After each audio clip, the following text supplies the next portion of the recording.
Who were Shudras? How did they become untouchables?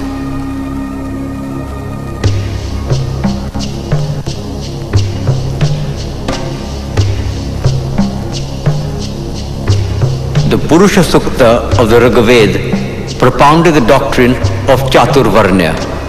It says, the four castes emerge from the body of the Creator. The Brahmin, the priest, was equated to the mouth. Kshatriya, the warrior, to the arms. Vaishya, the trader, to the thighs. And the Shudra sprang from the feet. Manu, the lawgiver, degraded the Shudras to the lowest level. Once born and untouchable, he remains an untouchable forever.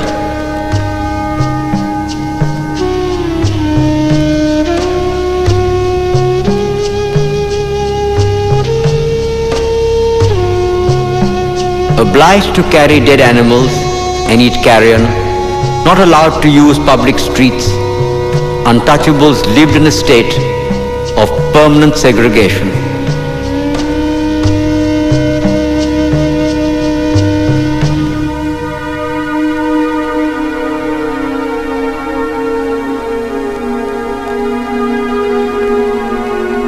During the Peshwa regime, untouchables were forced to string a broom around their waists to sweep away their own footsteps. They were made to wear an earthen pot round their necks, lest their spit pollute the earth.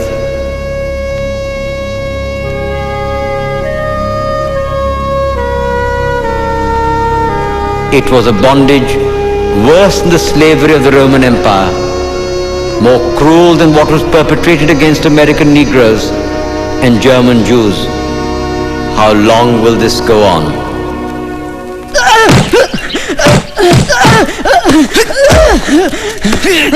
Why did you enter the temple? I was taking shelter. Last night it rained very heavily.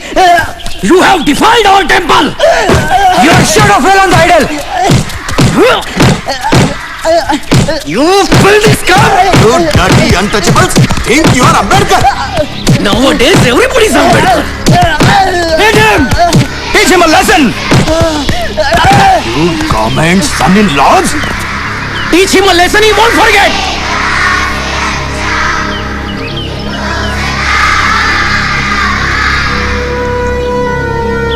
Gautam Mohan का बदला लेके रहेंगे। दलित एकता जिंदाबाद। दलित एकता जिंदाबाद। गौतम मोहन का बदला लेके रहेंगे। गौतम मोहन का बदला लेके रहेंगे। गौतम मोहन का बदला लेके रहेंगे। दलित एकता जिंदाबाद। Your entry beyond this barricade Gautam Mohan is का banned. बदला लेके रहेंगे। गौतम मोहन का Please बदला maintain public order. जिंदाबाद। I declare your assembly as unlawful assembly.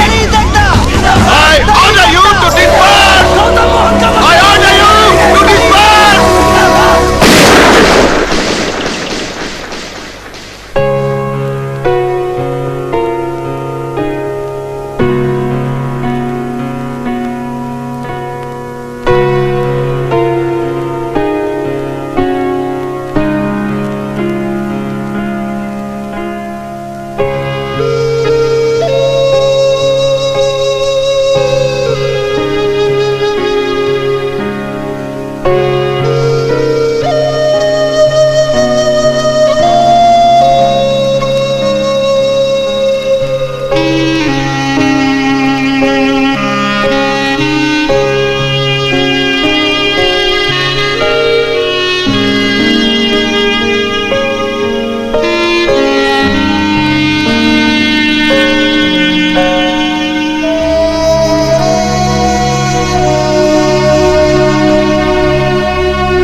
Young man, you are the only one who's always here before me and always the last one to leave. Your name? Babasaheb Ambedkar. Ah, at last we meet. Professor Seligman talks a lot about you. I am Jabbar Patel. Shh. Can we go outside and talk? Our freedom struggle in India. Oh, I'm sorry. Allow me to introduce myself. You need no introduction, sir. Professor Seligman speaks very highly of the economics thesis you are writing for him. We need men like you in the struggle. Ambedkar, these are very exciting times. The war has completely finished Britain. We must take advantage of that. As you may know, Tilak has begun his Home Rule League in India. And I'm continuing my struggle from here. They have deported me, but they can never defeat me. We are having a meeting next week. I'm sorry I cannot attend. I'm here on a scholarship from Baroda State. I owe it to the Maharaja to concentrate on my studies. Pleased to have met you, sir.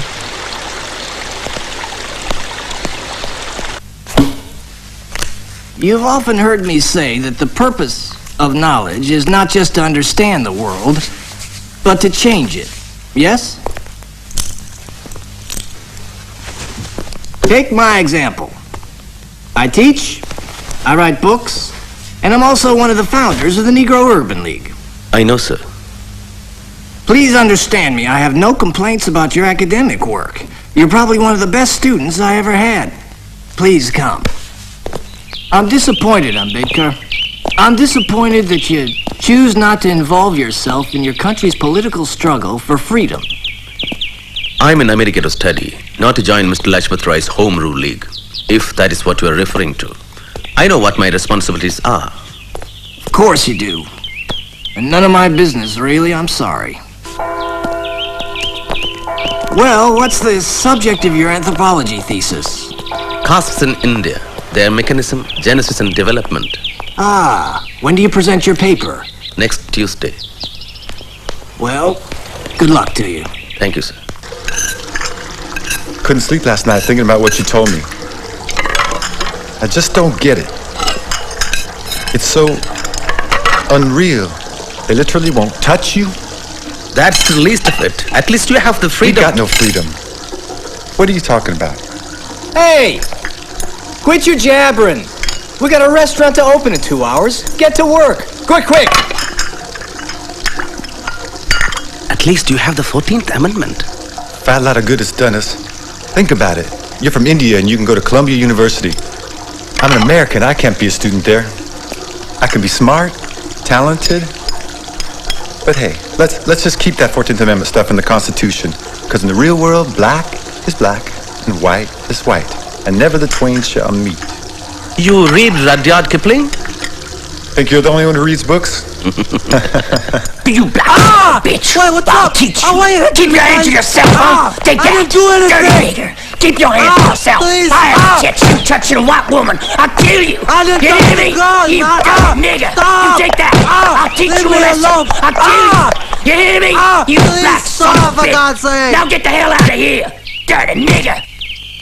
Manu says the only occupation the Lord prescribed to the low castes is to meekly serve the other three castes. No collection of wealth must be made by the low castes, even though they are able to do so. For a low caste man who has acquired wealth gives pain to the other castes. Shamu, give it to her and take the money.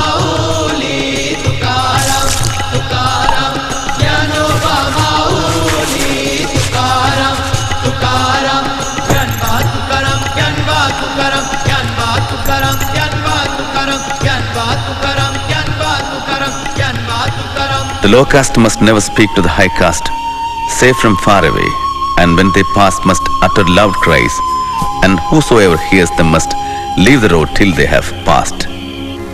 Who wants your wretched money? Go away, go! This boy thinks that just because his father was Subedar Major, you will cut his hair. Army or no army, Mahar is a Mahar. But you're cutting up buffalo's hair. So, you're worse than buffaloes, donkeys and dogs.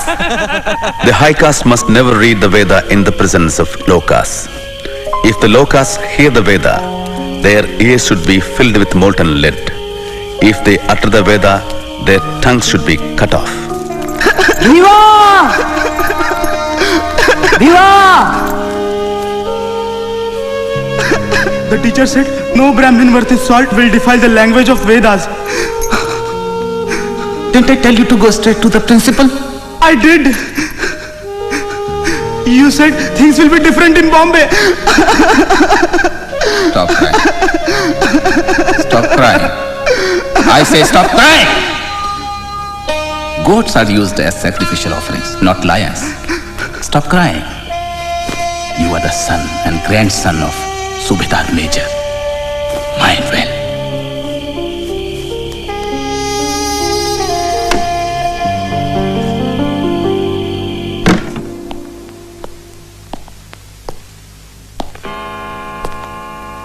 Before I start reading my paper, I should thank Professor Goldenweiser. Thank you, sir. Castes in India.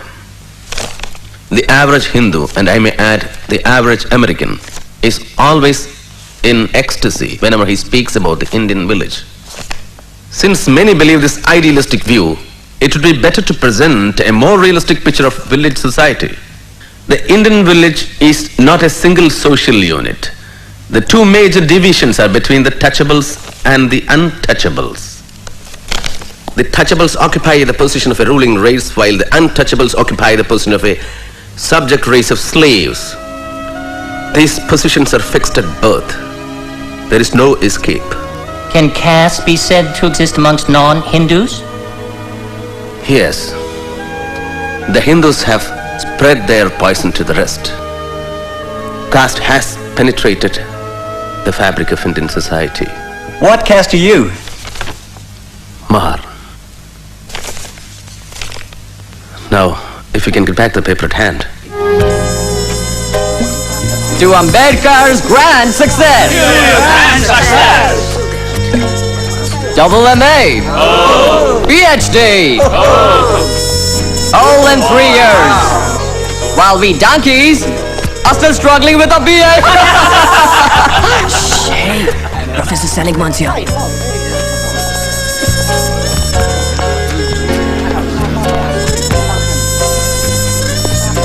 Sir? Ambedkar. I have a letter for Professor Sidney Webb. Very kind of you. Where's your class? I don't drink, sir. Oh, such a nice boy. I want to hear from you after you finish your thesis. I'm writing the preface, don't you forget. Don't ask any of those London chaps. Daisy, Daisy, give me your answer too. I am crazy over the love of you. Lajpat Rai might not understand you, but I think I do. Your struggle has been much, much harder than his. Well, goodbye, good luck.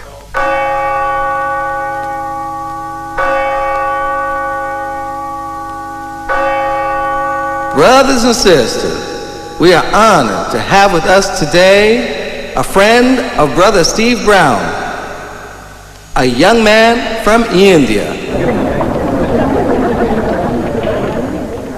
His people, Steve tells me, have been struggling under a terrible yoke. They have been enslaved like us for countless generations. They have been oppressed, humiliated, and treated like animals. The oppressors don't touch them and call them untouchables. They are condemned to live impure and die impure, a permanent hereditary stain which nothing can cleanse.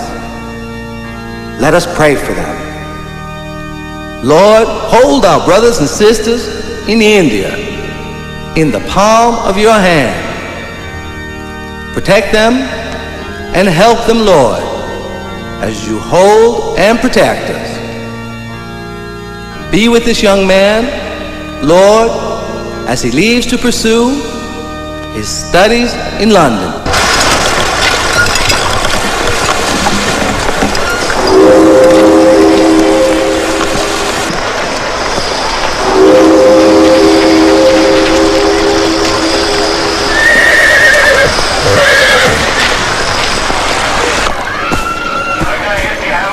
Why did you leave America? Because I have finished my studies there. I intend to continue them here. What do you plan to do in London? Enroll at the London School of Economics. Oh. Keep terms at Gregson. Complete my thesis. Consult the archives. And also qualify as a barrister. Oh, is that all? He has got a brain and a half, hasn't he? Were you a member of the Gadar Party in America? No, sir, I was not. And you took no part in any of their activities? No, sir, I did not. What about a Home Rule League? Were you a member of that? I was in America to study. What's this then? That's my economics thesis. Page 37. The British government in India has been the costliest government in the world, and the poverty of the Indian people has no parallel in any part of the world. Search him. You spies, get down from my car! You never told me you are Mahas! You liars! You can't travel in my car! You were so well-dressed that I thought you... We will pay double the fare. Double, triple, who cares? Give me myself, pollute myself for money! We are thirsty. We want some water.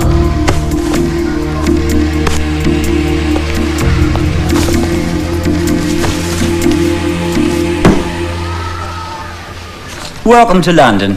Professor Seligman recommends you highly. What was your thesis for him about? It's a financial history of India from 1765 to the present. Very ambitious. Has it been done before? No, sir. I'm the first. And what thesis do you plan to write for us? On the problem of the rupee. Oh. I wasn't aware there was a problem. I disagree with Keynes's justification for India's gold exchange standard. Then you disagree with me too? Yes, Professor Cannon. Unless you have changed your opinion. I most certainly have not. I don't mean to be rude, sir. And you think you can prove that both Keynes and I have been wrong all these years? Yes, sir. I think I can. Well, well, well. I certainly wish you good luck. Thank you, sir. I shall look forward to reading your critique.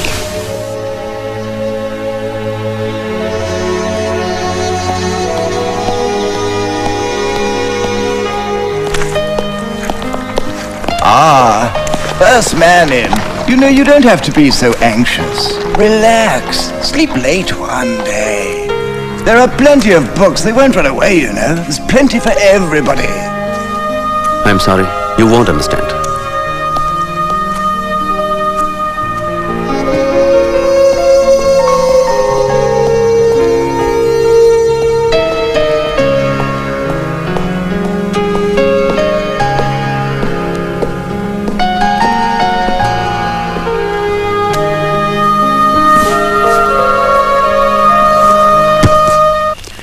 Good evening, Mr. Andrews. A letter for you. Thank you.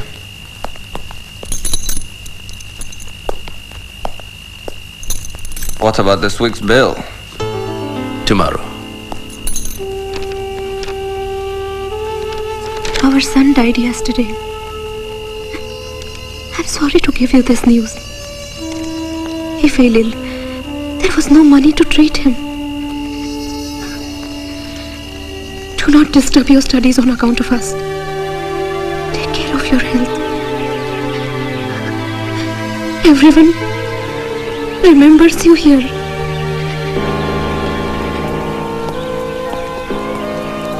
Dear Ramu, it is sad that Gangadhar had to die. Life is going to be rather painful without him. And for you, all the more as his mother. Because of the little money I sent, you are compelled to wash the dirty utensils in others' houses. I hate myself for doing this to you. And here in London, with the war, life is hard for me too. At times, I have had to sell my books for survival. But one can't complain, Bhimrao. Studying at the London School of Economics and doing law here at Gray's Inn must be difficult, Ambedkar. I'm trying.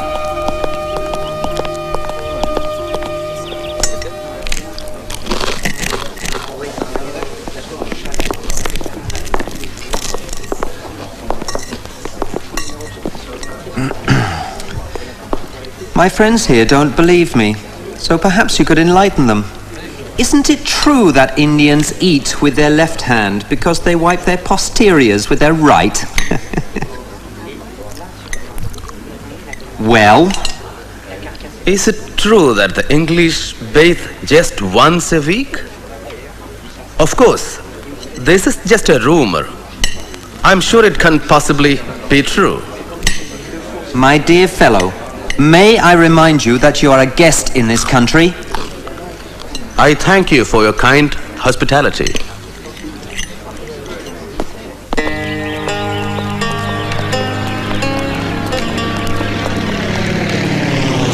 Baroda State regrets to inform you that the period of your scholarship is over and you are required to return to India immediately. As per the bond, you had worked for the Baroda State for 10 years. Diwan, the Baroda State, India.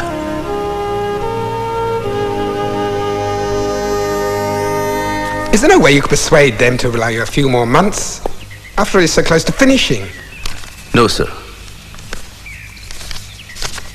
Well, Ambedkar, all is not lost. I can grant you an extension for 4 years. If you return within that time, you can resume where you left off. I appreciate that, sir. Thank you. You think you'll be able to return? I don't know. I hope so. Deva, you made us so worried. Why? My ship was only a few hours late. We heard a bomb hit your ship. A bomb? But thank God, it was not your ship. We went to the ship's office. They told us your telegram was wrong. Only your luggage was on that ship. A bomb hit the ship with my luggage? Yes, we thought your ship had sunk. My books were on that ship. Forget about your books. What are you talking? At least you are alive. To India, Montague declares Association of Indians in the Administration. Ananda, you have some money? Home rule comes to India. Hey, you. Anna, are you still wrestling? Oh, yes. Namaste. Rama, Deva has come.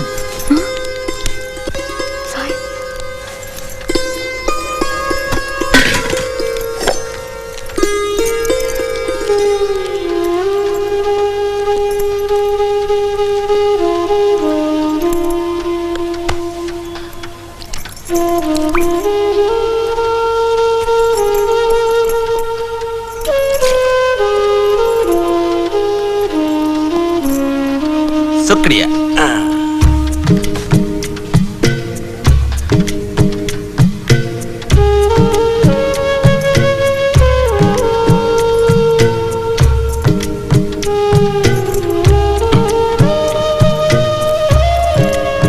Bhimrao, what jewelry did you bring for Ramabai?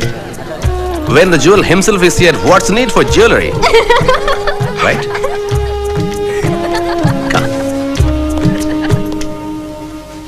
I tried everything to save our son. But there was no money. I was so alone. I needed you so much.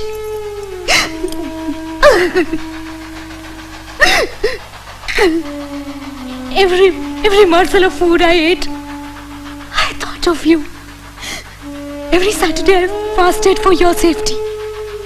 I know your hardships and loneliness. You know, sometimes I feel so guilty.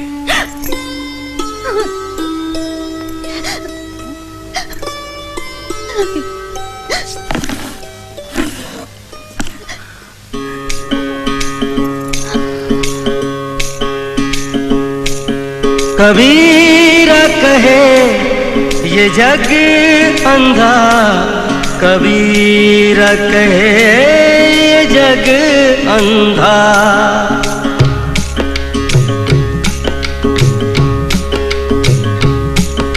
Kabir कहे ये जग अंधा, कबीर कहे ये जग अंधा। अंधी जैसी गाय बछड़ा था सो मर गया अंधी जैसी गाय, बछड़ा था सो मर गया झूठी चाम चटाए। कबीरा कहे ये जग अंधा, कबीरा कहे ये जग अंधा।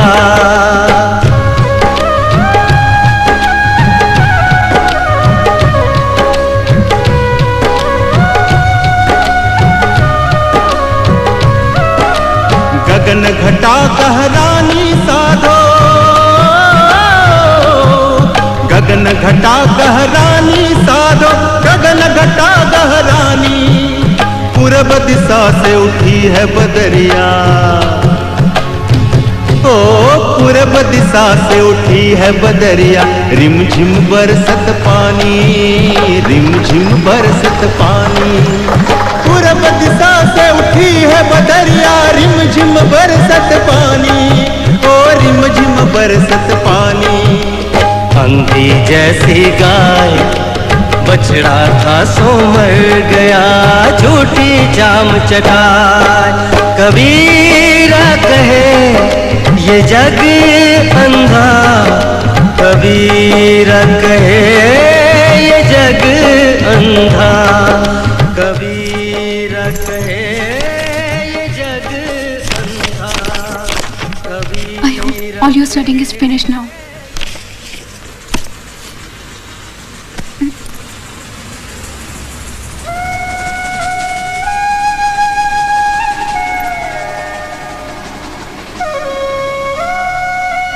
Staring at me like that. तदेव लग्नं सुदिनं तदेव ताराबलं चन्द्रबलं तदेव विद्याबलं दैवबलं तदेव लक्ष्मीपते ते गृयुगं स्मरामि। Hurry up, you have to finish it before this fish market opens. Shubhmangal सावधान।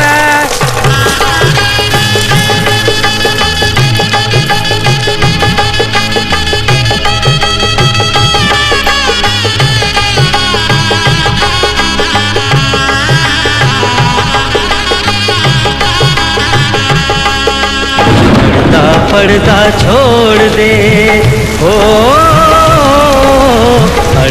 पर्दा छोड़ दे बिन पर्दे की बात। पर्दा छोड़ दे बिन पर्दे की बात। दुल्हन से दुल्हा मिला तो, दुल्हन से दुल्हा मिला तो फीकी फीकी पड़ी बारात। कबीरा कहे ये जग। Why are you staring at me like that? Ramu, I have to go back. I had to leave my studies halfway. What are you going to do with so much of knowledge? Enough now. I won't let you go. Don't worry, I'm not going immediately. But you know, I have to go to Baroda to work. I can also come with you. Let me go first and find a place to live. Then I'll come and take Yeshwantan.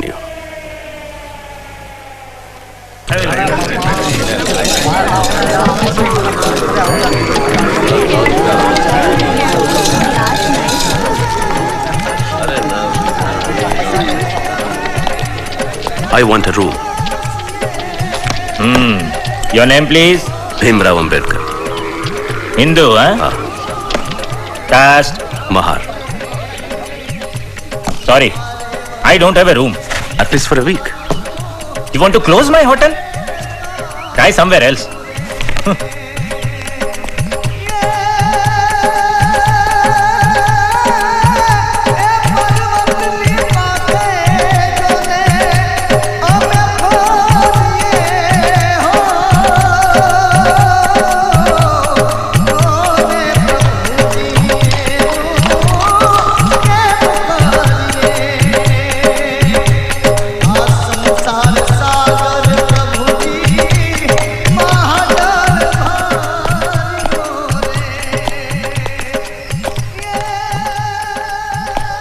Roshan? Yes? Passenger?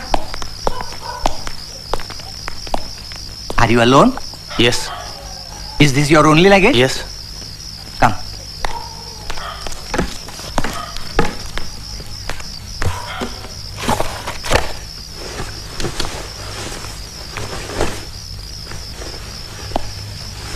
Huh?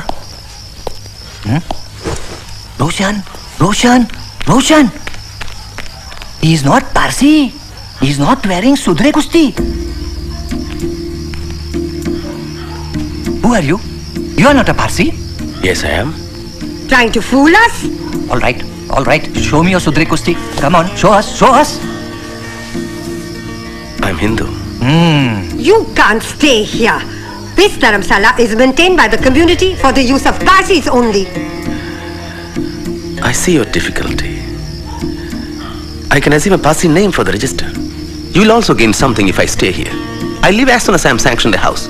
I'm an officer in the accounts department of Baroda state. Oh. All right. You'll have to pay 5 annas for the day, for boarding and lodging. And you'll have to register under a Parsi name. Thank you. I'll get some food for him. But you can't stay in this room. I'll give you some other room. Pack up and come. Come with me.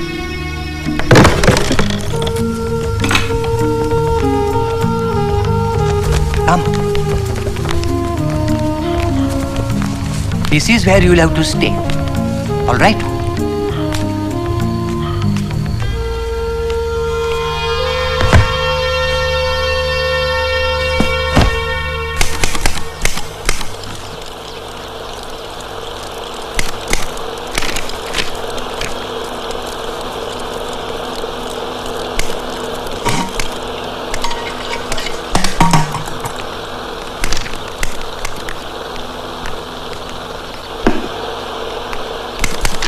Ane, give me the staff salary file.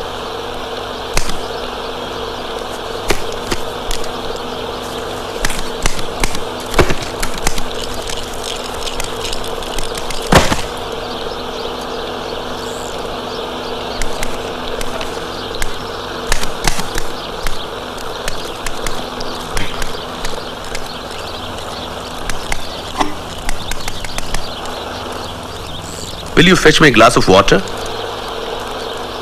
Didn't you hear what I said? There is no water. What is that then? There is no water.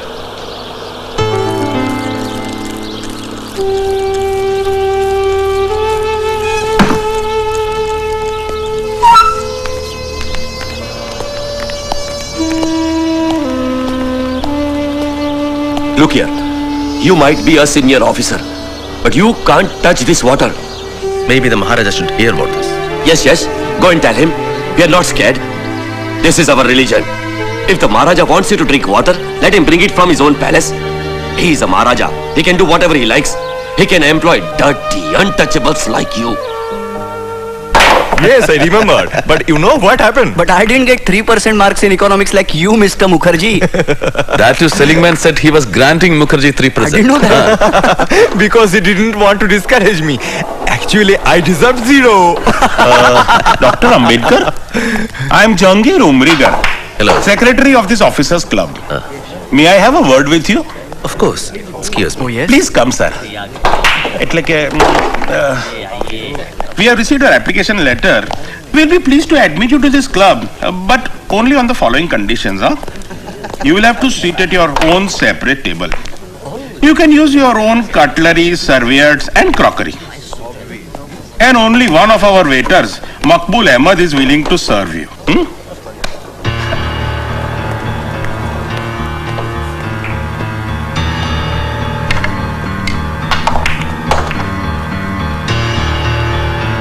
Dear Ramu, it's very difficult to get a place to stay. Even Joshi and Mukherjee, my friends from Colombia, refused to help me. I remember how angry my father was when I decided to come to Baroda. You owe nothing to the Maharaja. Don't be dependent on the whims and fancies of a Maharaja. That too in Gujarat. Do you know how orthodox they are in Gujarat?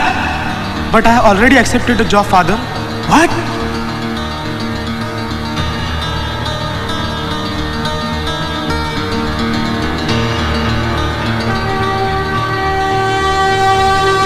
I remember I received a telegram about my father being critically ill. I missed my train, but somehow reached Bombay.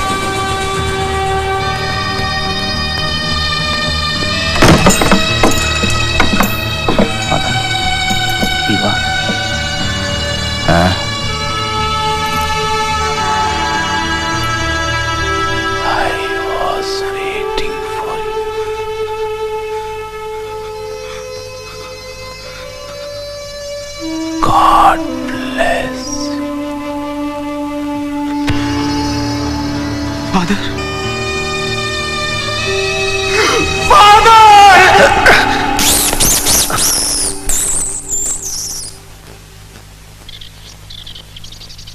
એમ કરી શકે એવન કરી કેમ શકે એવન ના મેડમજી છૂટ પડશે આજે પેલો માણસ કોણ છે એને બોલો એને બોલો મેડમજી નહીં માણસ જોઈએ મેડમજી You son of a swine, you fraud, you liar. How dare you take a Parsi name? We know who you are. You are a Hindu and that too an untouchable. What do you mean by staying here? When do you intend to vacate? Please let me stay for just one more week. By that time, I would have found another. Nothing doing. You get out at once. You better pack off and get out by evening or else if we find you here tonight, we are going to break your head. Understand?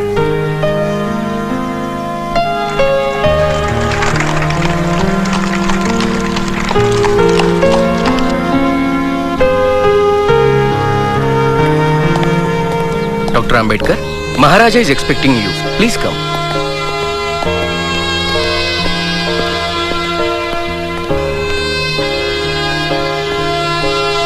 Ambedkar, come in, come in.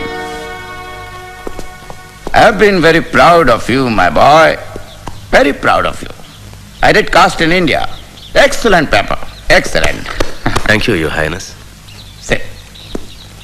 So, what can I do for you? The Diwan indicated that you had a problem.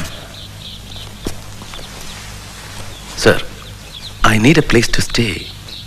Ambedkar, I understand your problem, but you must understand mine.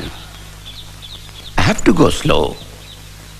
As it is, I have caused a revolution by employing you here. You cannot expect to blow up the entire mountain of caste in a day or two. These things take time. You must be patient.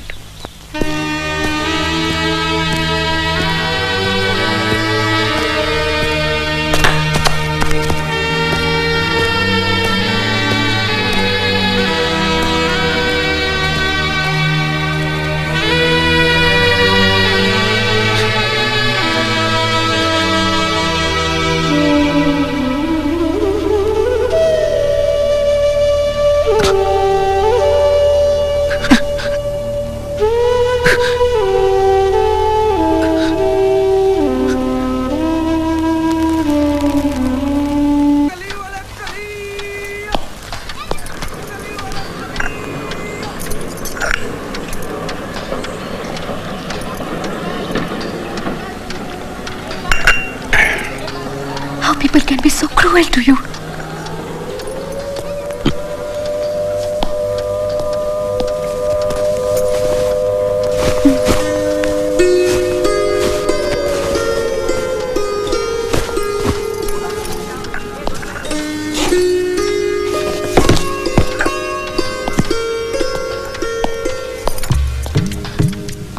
What's all this, Ramo?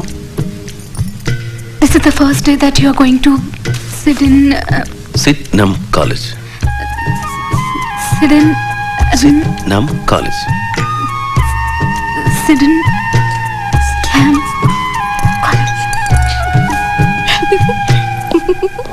Listen, what's a boring untouchable going to teach us? Wait till my father hears about this. Think what this buffoon is going to speak in English. I'm Professor Ambedkar. I'll be your lecturer in political economy. In case you are wondering what could I possibly teach you, allow me to introduce myself. I have an MA and PhD in public finance from the Columbia University in New York. My thesis covered the financial history of India from 1765 to the present. In addition, I am working towards an MSc from the London School of Economics. If any of you feel that I am not qualified to teach you and would like to leave, feel happy to do so now. So, let's begin.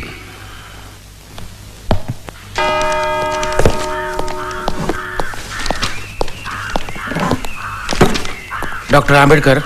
Yes? I am Professor Trivedi. This water is reserved for the professorial staff. What do you think I am? Yes, yes, yes. We all know you are a lecturer, but here we are to tell you to bring your drinking water from home.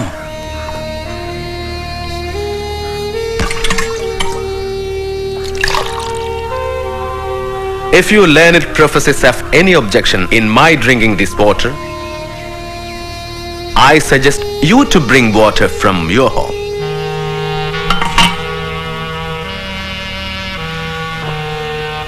Or purify it.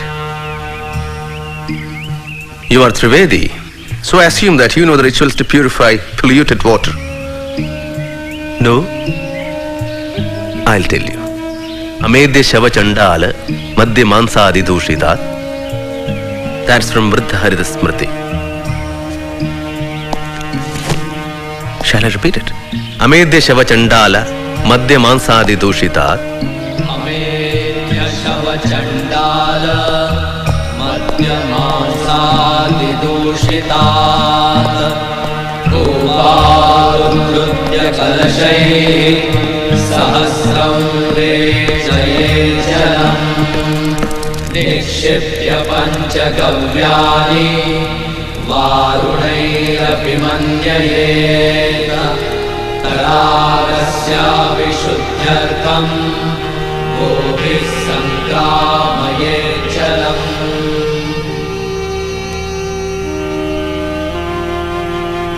Home rule is as much the birthright of a Mahar as that of a Brahmin. And unless and until this attitude is adopted, the day on which India will have home rule is distant. A Swaraj, where there are no fundamental rights guaranteed for the depressed classes, will not be a Swaraj for us. It will be a new slavery. A Mahar. Oh, what a powerful statement, huh? Diwan Sahib, do you know who is the writer of this anonymous letter? No, Your Highness. Dr. Ambedkar. Datto Bapawar told me. Dr. Ambedkar is starting a fortnightly. And he needs some help. Yes, Your Highness. I agree that with uncompromising courage you are trying to eradicate the evil practices created by this caste system and to help liberate the lower classes from the unjust dominance of Brahmins and the priesthood. But still, let us not hurry in this case. No, Diwan Sahib, no. We must encourage Dr. Ambedkar in every possible way. Yes. We will help him to start his fortnightly. Mook Nayak, leader of the dumb. Kitti sangu tula, kitti sangu tulag, kitti sangu tulag, kitti Shivatarkar, take this down. India is a home of inequality. Hindu society is just like a tower which has several stories without a ladder or an entrance. One is to die in the story in which one is born.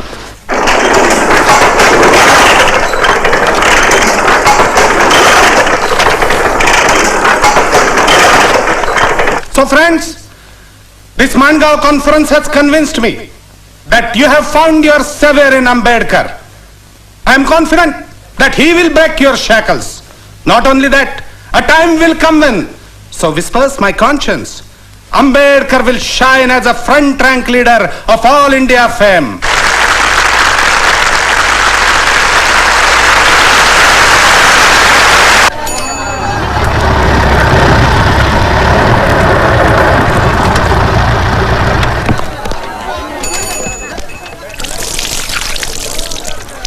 Yama, somebody's calling.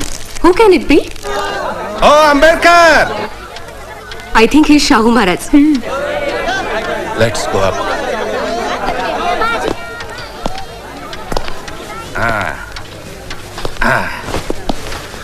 Maharaj, please sit. Ambedkar.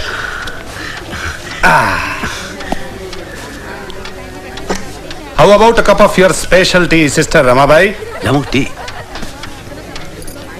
What they say is true. Behind every great man, there is a great woman. You are a lucky man, Ambedkar. I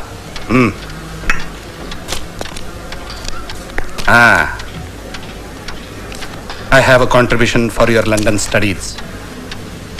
Open it. Thank you, sir. Wonderful. So, come on. Let's go to Muknaik office.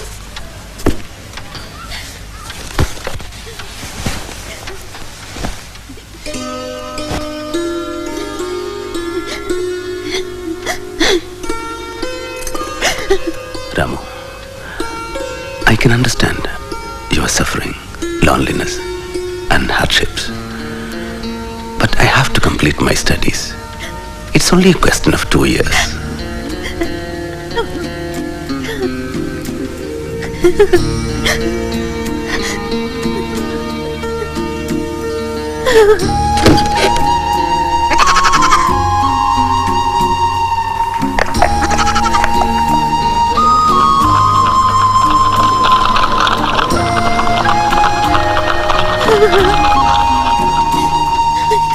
What did you think of the defense? Well, well.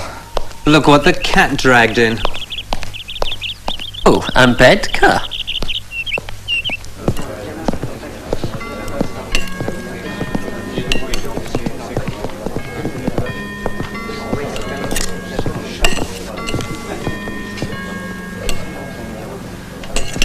We're all out of chicken. We just served the last piece. Cabbage and gravy is all is left.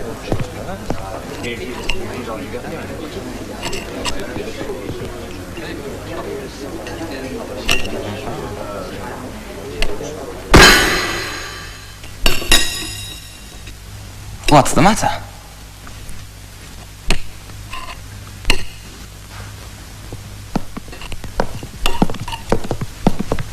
Robert? Ah, I see you have my piece of chicken. Well, aren't you lucky?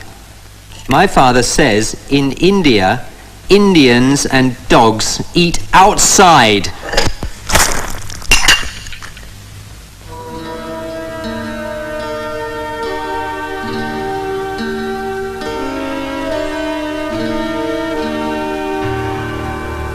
Apologize. Apologize.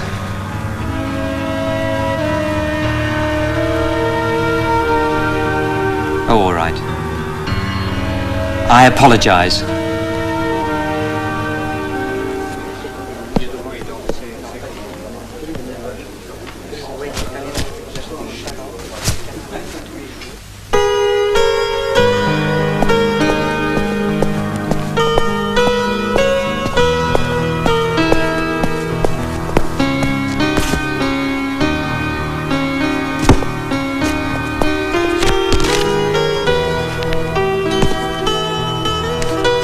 You drop this.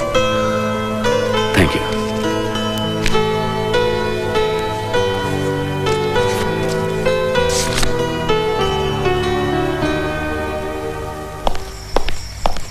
Good news.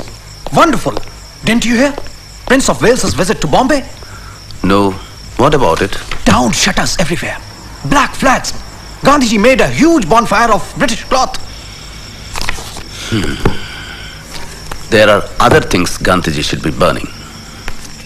Like what? Asnodkar, there are 50 million untouchables in India with no civic, legal, political or moral rights. But you see, the British have to leave first. Everything else will follow. Yesterday, you boys had your lights burning till 9:30. I can't afford to have you lit up all night like Piccadilly Circus. You've got 10 minutes till 9 o'clock and then lights out.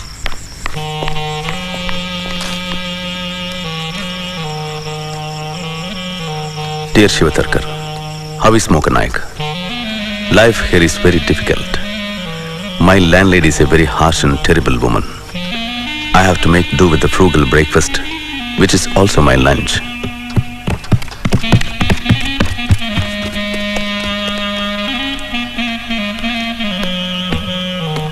In the quiet nights here in London, I can hear Balaram Bhau's clarinet.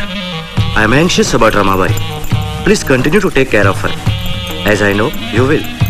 Also, I hear from home that the tuition teacher is irregular. Why is this so? If money is the only constraint, please increase his salary or get another teacher. On no account should the education of the children suffer.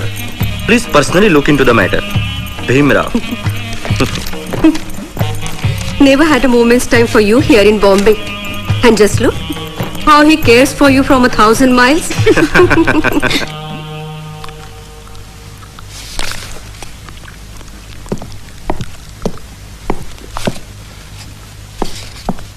Excuse me, you can't eat here.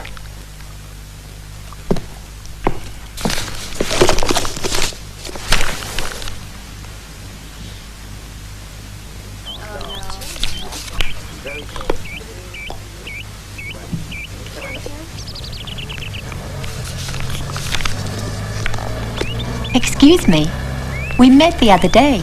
We did? You know, you dropped a paper, and I picked it up. Ah, yes. Fanny Fitzgerald. Bhimrao Ambedkar. Pleasure to meet you. You work harder than anyone I've ever seen. I have very little time and much to do. I wonder if I could be of any help to you. I work in the House of Commons. And, well, I have access to a lot of references. Why don't we have a cup of coffee? And you can tell me exactly what you're working on.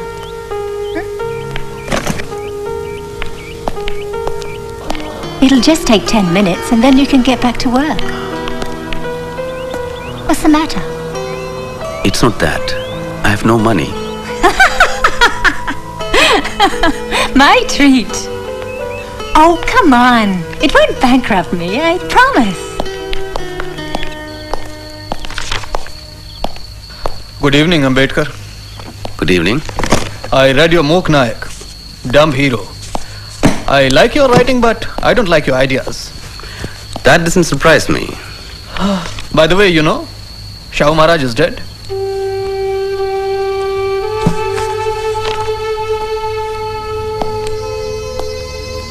I met a friend of mine today.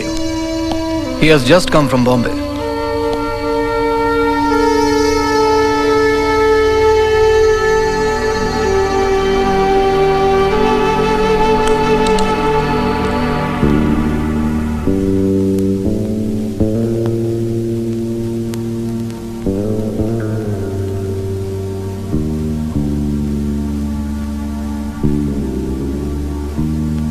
For as in Adam, all men die. Even in Christ shall all be made alive.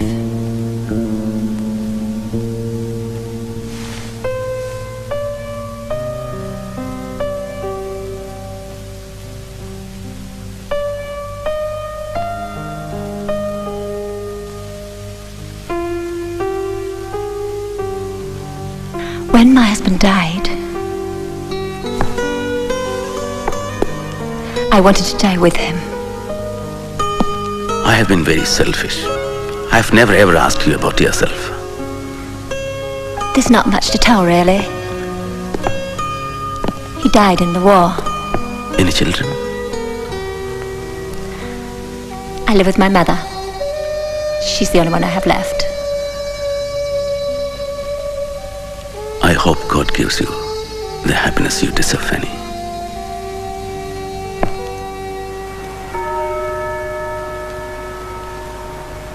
Bhimrao Ramji Ambedkar.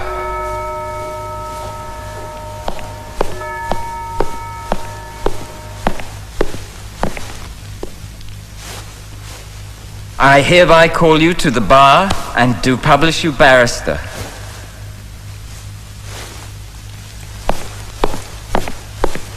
A toast to the new lawyer. May he fight the good fight with courage and lots of success. May God bless my friends and keep them away from all harm. Beam, I have a gift for you. It's a Bible. A Bible? I'm going to write a book on the Bible, and I'll dedicate it to you. Why, thank you. Ambedkar, I expect you thought I called you in to congratulate you on your thesis. I'm sorry to disappoint you, but you're going to have to rewrite it. We have no quarrel with your conclusions, you understand. I personally think that they're wrong, as do the examiners. However, we would never ask anybody to alter their thinking just to suit ours. So you may keep the same conclusions, Ambedkar. But what does need to change is the tone of the piece, your language. This is an economics thesis, not an exercise in empire bashing.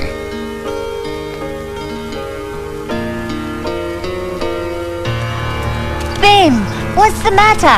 Didn't they love it? They hated it. I have to rewrite it. I don't believe that. Why? My language offended them. I just called a spade a spade. I didn't invent imperialism, they did. Oh, Bim, what are you going to do now? Rewrite. Paper! Paper! Paper! Paper! Paper! Paper!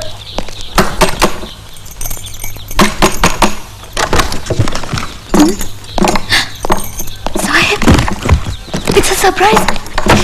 Let me in from Lakshmi Vahini. No, wait. Let me meet you first. How are you?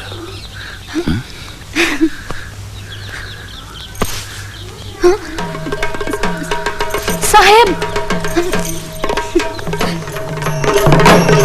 Ambe la la lo maya la la lo. Ambe la la lo maya la la lo. Usa kundar mandi la la la lo. Usa kundar mandi la la la lo. Ude ude ude. Unta khai zogai gundra yege. Mandi la gundra yege. Yamai tu kai gundra yege. Mandi la gundra yege. Oi Jaganpati gundra ya ho. Mandi la gundra ya ho. Anu surle surle gundra ya ho. Mandi la gundra ya ho. Mandi la gundra ya ho. Sukhiya, here's a pen and a compass box for you. Tomorrow we'll go to market and buy clothes for you, for your mother and Lakshmi Vani. This is my law degree. You know what they said? Bhimrao Ramji Ambedkar, I hereby call you to the bar and to publish you barrister.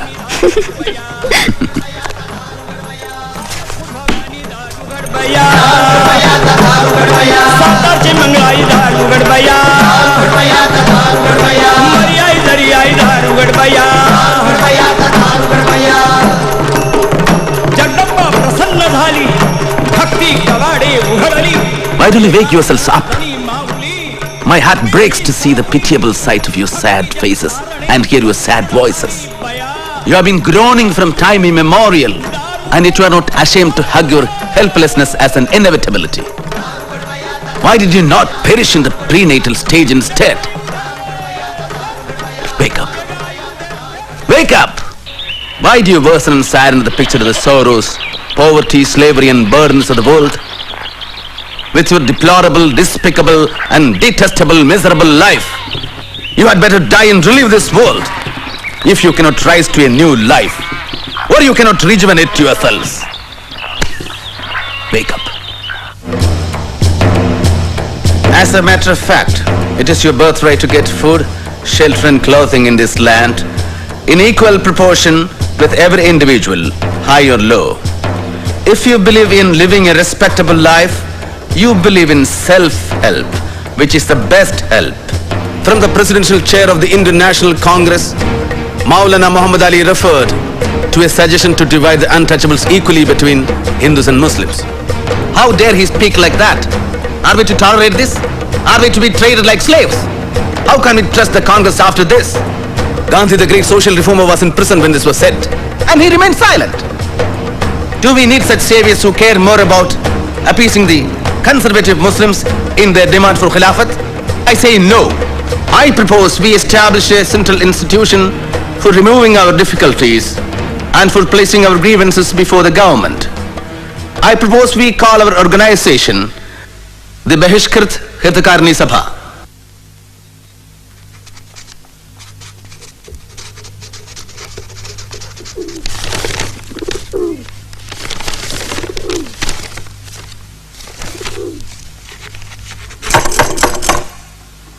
Sahib? Sahib? Sahib! Sahib! What do you want? Can I have some peace in this house? You've locked yourself since morning. You didn't eat anything. I'm not going to die if I don't eat. You go and eat. Please leave me alone for a while.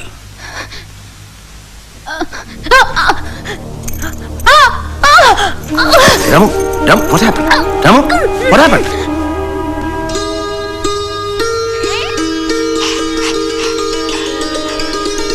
Dear Datoba, our son Rajarathan has brought joy to my hectic life. When I see him, I remember my father's fondness and love for me. I'm happy to see him around.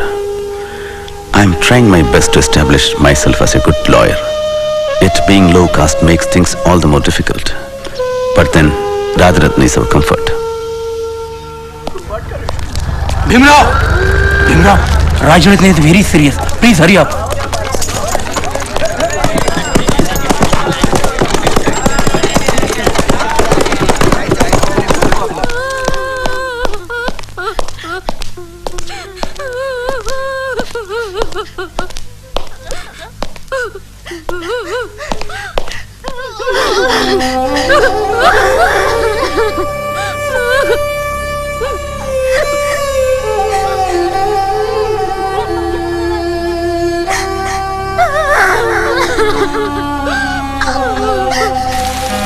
But, dear Datoba, the ill-omened day came and Rajarathan had to die.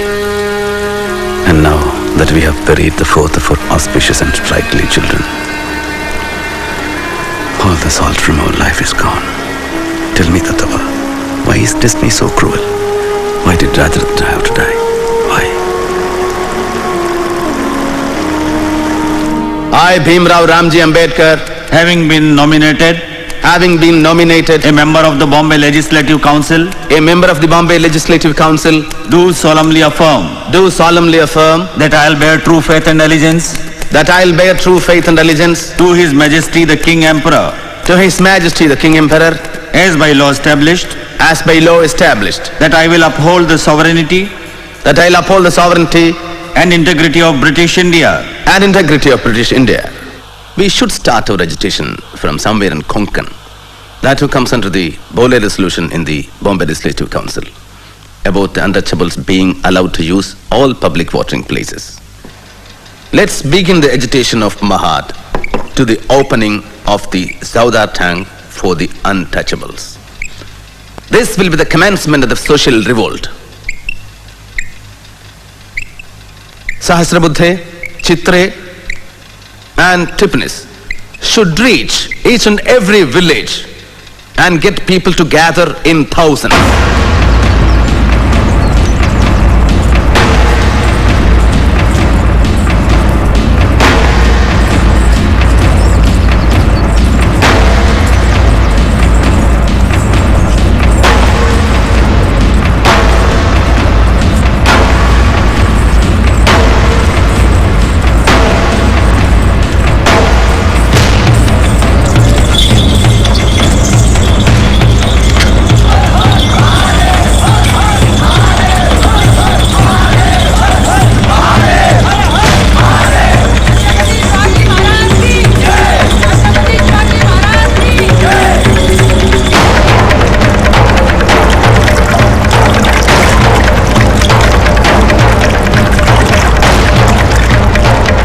Finally, they have hired a tamasha theatre for the conference.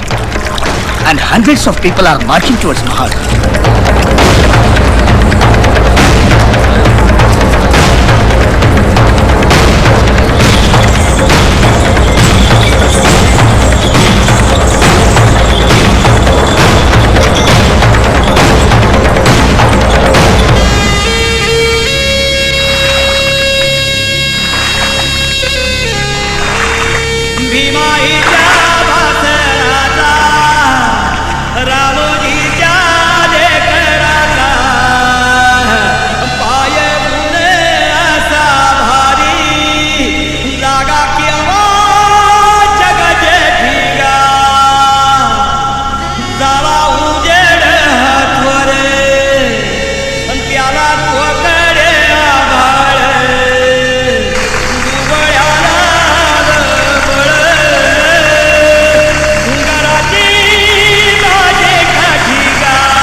Brothers and sisters, I am very thankful to you for giving me the honor of the presidentship of this conference. I am very happy to be here. I learnt my first alphabet at the Dapoli school.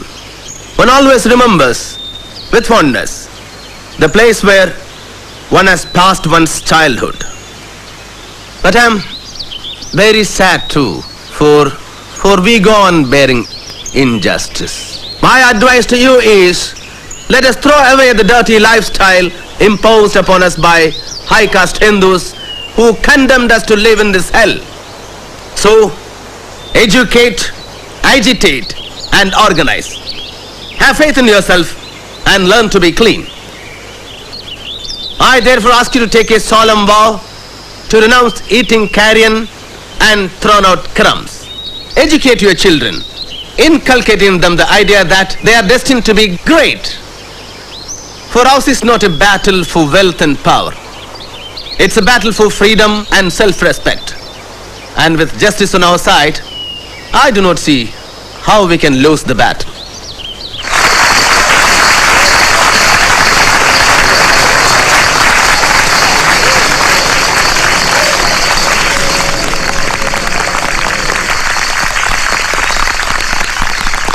The untouchables of Mahad find it very difficult to obtain drinking water. To remove this difficulty, the Mahad municipality, in accordance with the Bole resolution, has opened the Saudar tank for the public use, irrespective of caste. But you all know, so far, the untouchables of Mahad have not implemented this resolution because they have been afraid. So I appeal to this conference to give a lead in this matter. So let us all go out to the Saudar tank and drink water as is our legal right. Chalo Saudar tank!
Doctor Saab, riots! Riots? Yes, they are armed with lathis and they are brutally beating our people. It's chaos, confusion. Doctor Saab, please stop them.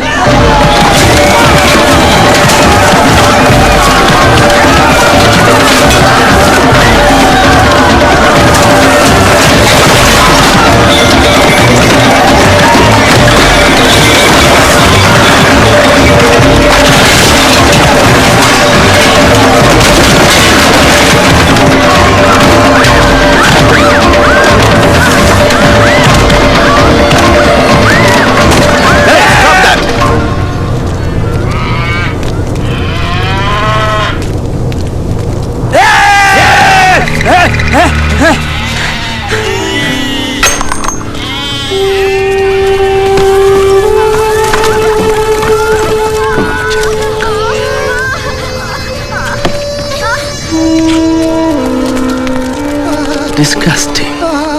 Inhuman. How could they be so brutal? Dr. Ambedkar! Yes? Will you please control your people? Control my people? Yes. Chitre? Gaikwad? He is asking me to control our people. Alright, I control my people, you control the rest. All right. Are you planning to enter the temple? Temple? Yes. Our conference is over. We have dispersed peacefully and we always follow the law. And the tank is open for all by the law. You give us orders! Be silent! Be silent! I appeal to you for calm and peace. We have proceeded lawfully thus far. Let's not take law into your own hands. We do not want to lose any more destruction and bloodshed. Return to your villages peacefully. I beg of you. Please.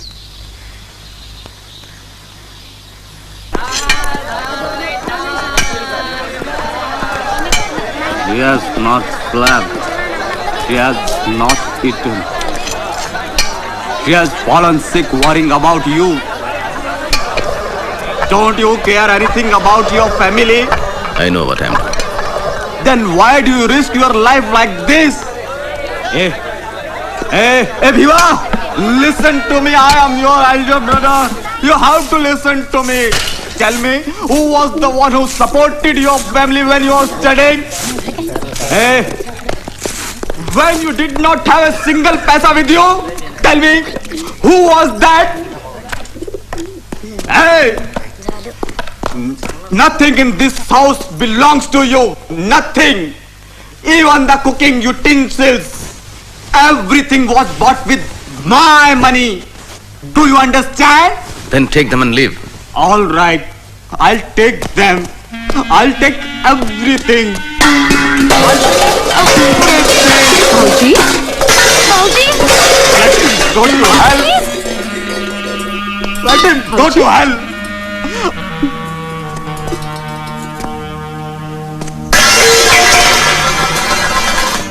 All right. I will never set my foot again in this house. Never again. All right? Never again shall you see me. I want to live alone. Bauji, have you eaten? Yes.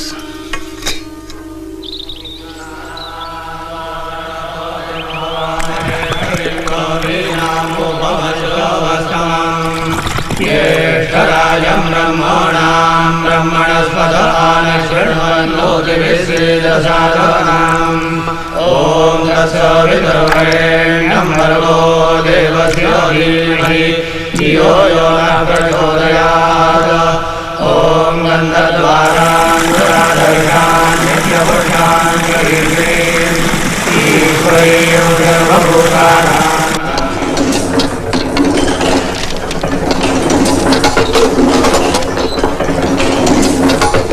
Dear readers, as Smoke Naik had to be closed, I am starting a new fortnightly, which is to be called Bahishkrit Bharat, to voice the grievances of the depressed classes. I would like to appeal to the other subcastes to unite as one to strengthen the Satyagraha of Mahad. Here is a telegram from America congratulating you. It says you have ignited the spark of the unprecedented social revolution. Do they know that the tank is purified? There is one more telegram from Banaras. We strongly protest your action and challenge you to repeat it at your own peril.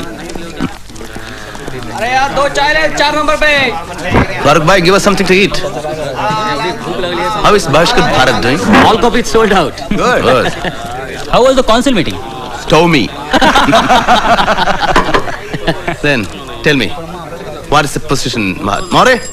Dr. Sahib, they have proclaimed boycott on all who came to Mahad. In all villages, our people are facing extreme harassment. They refuse to sell them corn. Pick quarrels on some pretext or the other. Many have been jailed. I myself was beaten up. And they are facing threats and atrocities. And in Mahad, the municipal council has passed a resolution saying that the Chaudhar tank will not be open to untouchables. Deadly diseases require drastic remedies.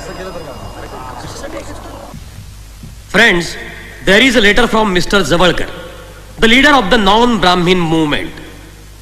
It says, we the non-Brahmin leaders of Maharashtra declare our wholehearted support for the Satyagraha on condition that all Brahmins should be weeded out from it.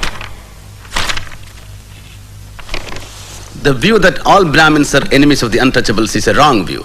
I do not hate Brahmins personally. I hate the spirit of Brahminism, which may be found in Brahmins and non-Brahmins alike. It has been resolved that December 25th and 26th, 1927 will be the dates for the Satyagraha at Mahad. Har Har Mahadev! Har Har Mahadev! Dr. Bhimrao Ambedkaranta! Dr. Bhimrao Ambedkaranta! I am Farron, Police Superintendent here, Dr. Ambedkar. The collector would like to see you. Please come. Brothers, while you march in Mahad, observe strict discipline. Satyagraha loses power if there is no discipline. You lead them, Chitra. I'll join you. Sahasrabuddhe, come with me. Chalo Mahad! Asprushata! Asprushata! Asprushata! Asprushata!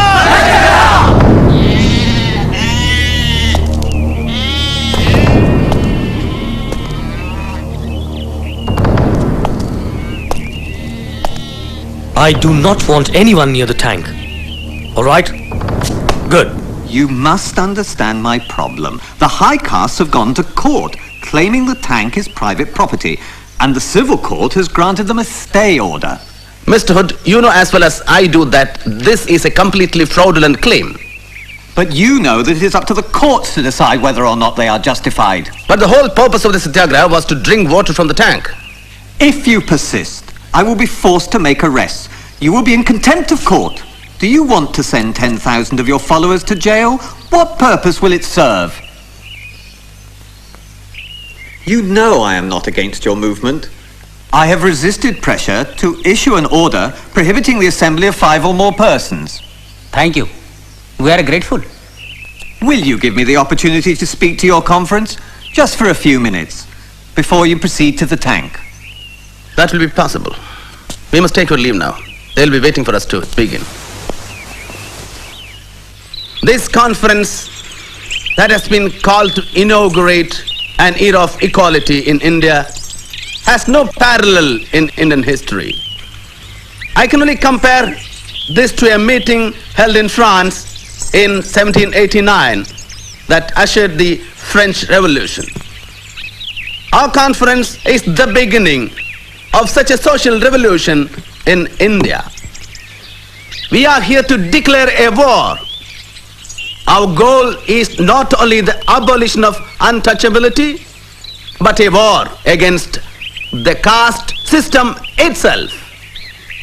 We will not be immortalized by drinking water from the tank, but this, our action, will prove that we are also human beings. We must establish the principle that status in India shall not be determined by birth, but by merit alone. We must rearrange Indian society on the principles of a casteless, classless society. We must adopt the principle that all men are born equal and die equal.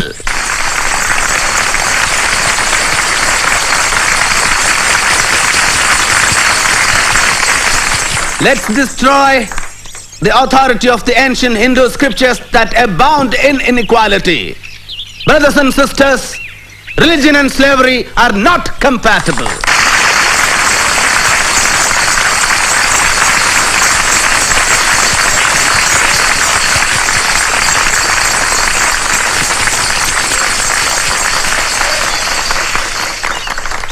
Brothers and sisters, even though I am a Brahmin by birth, I condemn outright the doctrines of the Manusmriti. It is a symbol, not of religion, but of inequality, cruelty, and injustice. I move a resolution that the Manusmriti, which has been the cause of untold sufferings for the generations, be publicly burned.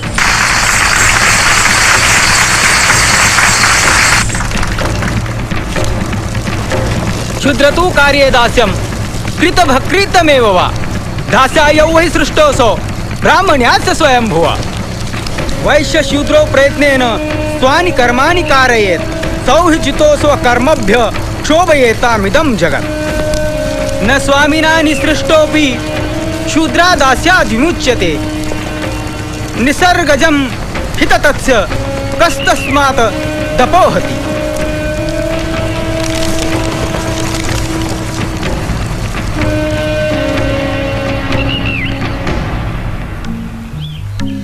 Dear Bhaurao, Congress has boycotted the Simon Commission, and so has Muhammad Ali Jinnah. But I am determined to attend it in spite of all the anger and fire against me.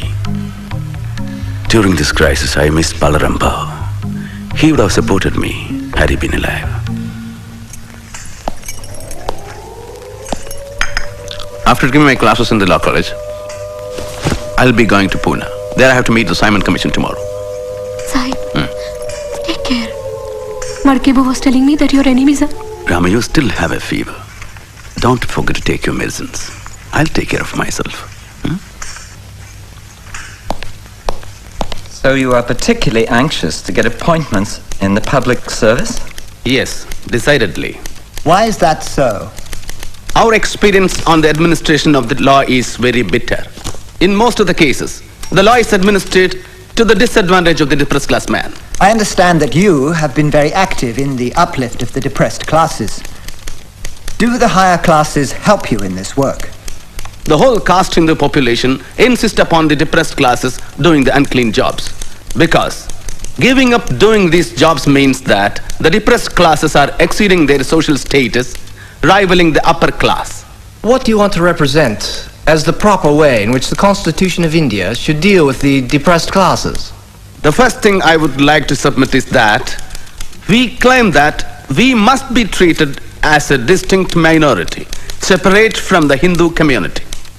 Secondly, the depressed classes minority needs a far greater political protection than any other minority in British India, for the simple reason that it has been kept educationally ever backward, economically poor, socially enslaved, and suffers from grave political disabilities from which no other community suffers. So, we claim reserved seats if accompanied by adult franchise. And if there is no adult franchise?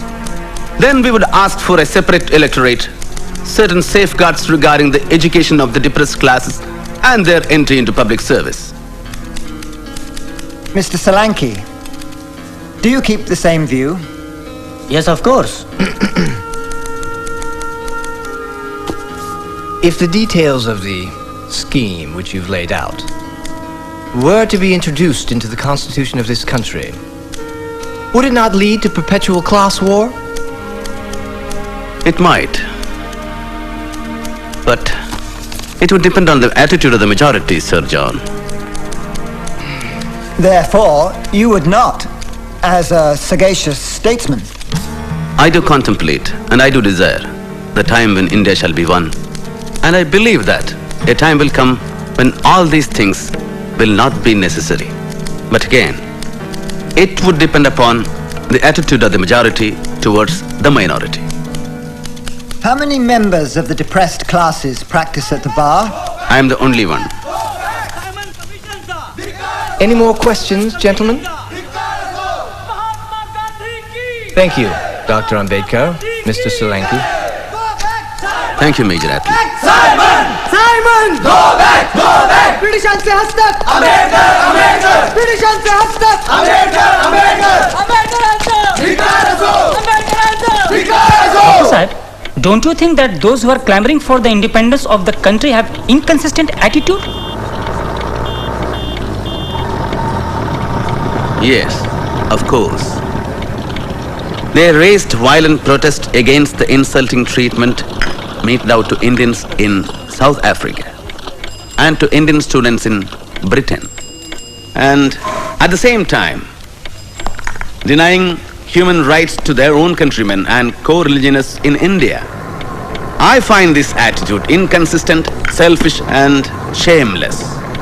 Which is why my editorial says that we must act in a forcible way so as to let the caste Hindus know that to observe untouchability is a risk as dangerous as bearing live coals on their tongues.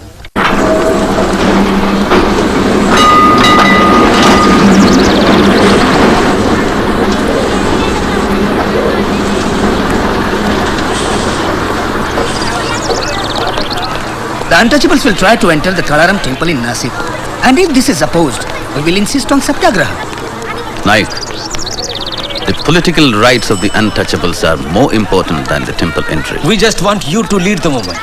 We will take all the responsibilities. All right, Bhaurao.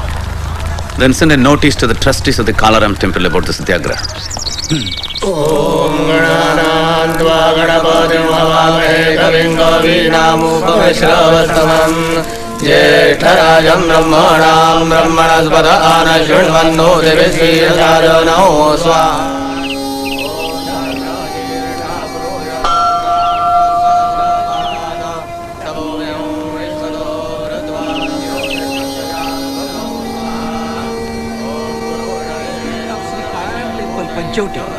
Are not the owners of the temple.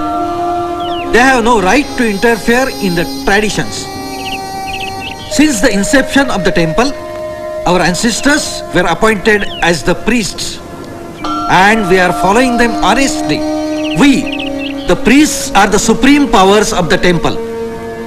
If the trustees use their rights in a wrong way to defy the purity of the temple and allow the untouchables to enter the temple, we will strongly protest. Dr. Babasaheb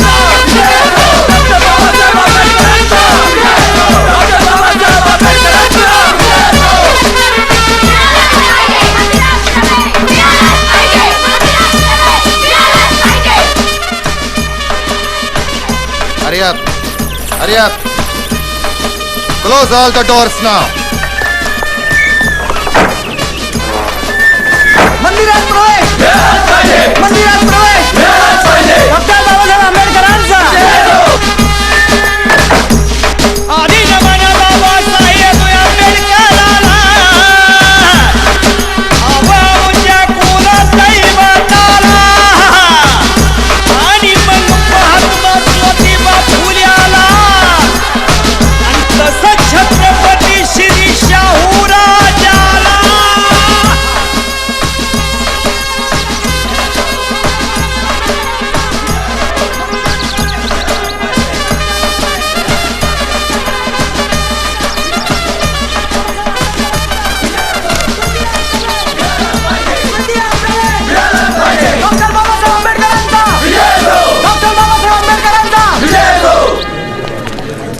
By the order of the district magistrate, all the gates of the temple are locked. By all means, we have to establish our right to enter the temple and worship God. I think there is no other way than Satyagraha. Bhaurao, post our people at all four gates, south, north, east and west. We should be the first people to enter the temple when it opens.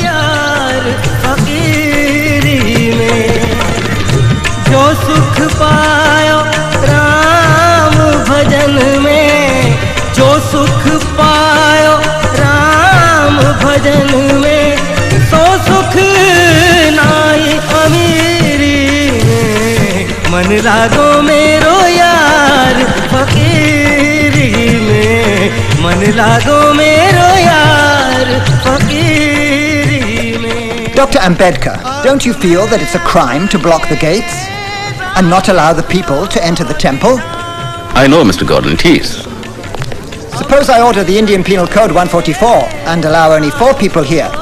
Still, we will struggle to establish our rights. डाली छेड़ू ना पत्ता छेड़ू ना कोई जीव सताऊं, पात पात में प्रभु बसत है वही शीस नवा. What attitude do you propose to adopt in connection with this Rath procession?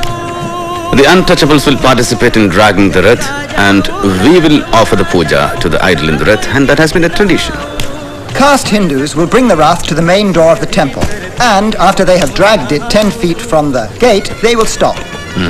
And your people can join by holding the rope fastened to the Rath. Is that agreeable to you? Yes, I agree. और क्या रंग चढ़ाऊं कहत कबीर सुनो. We have to find 50 men to pull the Rath. How do we choose 50 out of 5,000? Choose the hefty and able-bodied.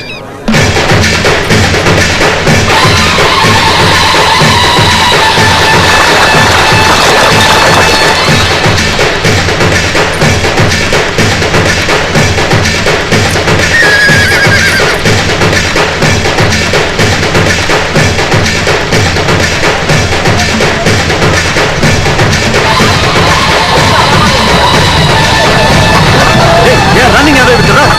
Hold them! Go on, hold them!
actions of the district magistrate and the threat to withdraw the police indicates that the government is not willing to use the power to help the people who are struggling for their rights. Such a government is no good for anybody. I don't agree with the findings of the magistrate of Nasik. I have already written to the governor about our version of the story, which is true. Dr. Ambedkar? Yes? From the Viceroy. Thank you.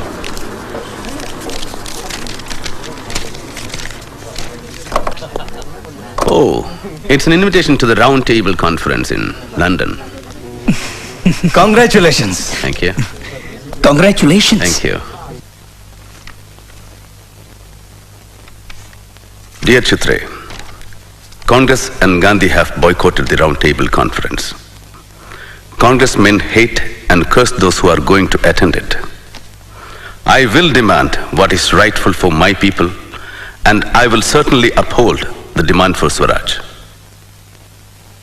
Selection of the representatives of the committee and Prime Minister's intervention. Mr. Chairman and respected delegates of the Round Table Conference, my colleague Rao Bahadur Srinivasan and I have the honor to place before you the point of view of the depressed classes of India who represent 1/5 of the total population of British India. Our point of view is this: the British government in India should be replaced by a government of the people, by the people, and for the people. The depressed classes have traditionally welcomed the British as their deliverers from the tyranny and oppression of the Orthodox Hindus. Before the British, we could not enter the temple. Can we enter now? Before the British, we were denied entry into police and military forces. Is that career open to us now? Our wounds have remained as open sores. and they have not been righted, although 150 years of British rule have rolled away. The Hindus claim them only to deny them appropriate rights. The Mohammedans refuse to recognize their separate existence because they fear that their privilege may be curtailed by the admission of a new arrival. Depressed by the government, oppressed by the Hindus, and disregarded by the Muslims, we are left in a most intolerable position of utter helplessness to which I am sure there is no parallel.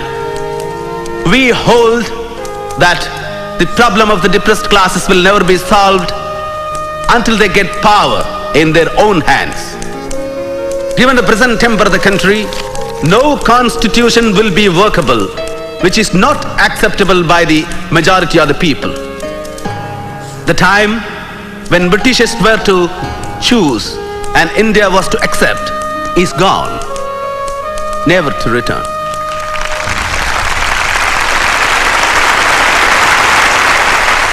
Dr. Ambedkar, the man of the hour.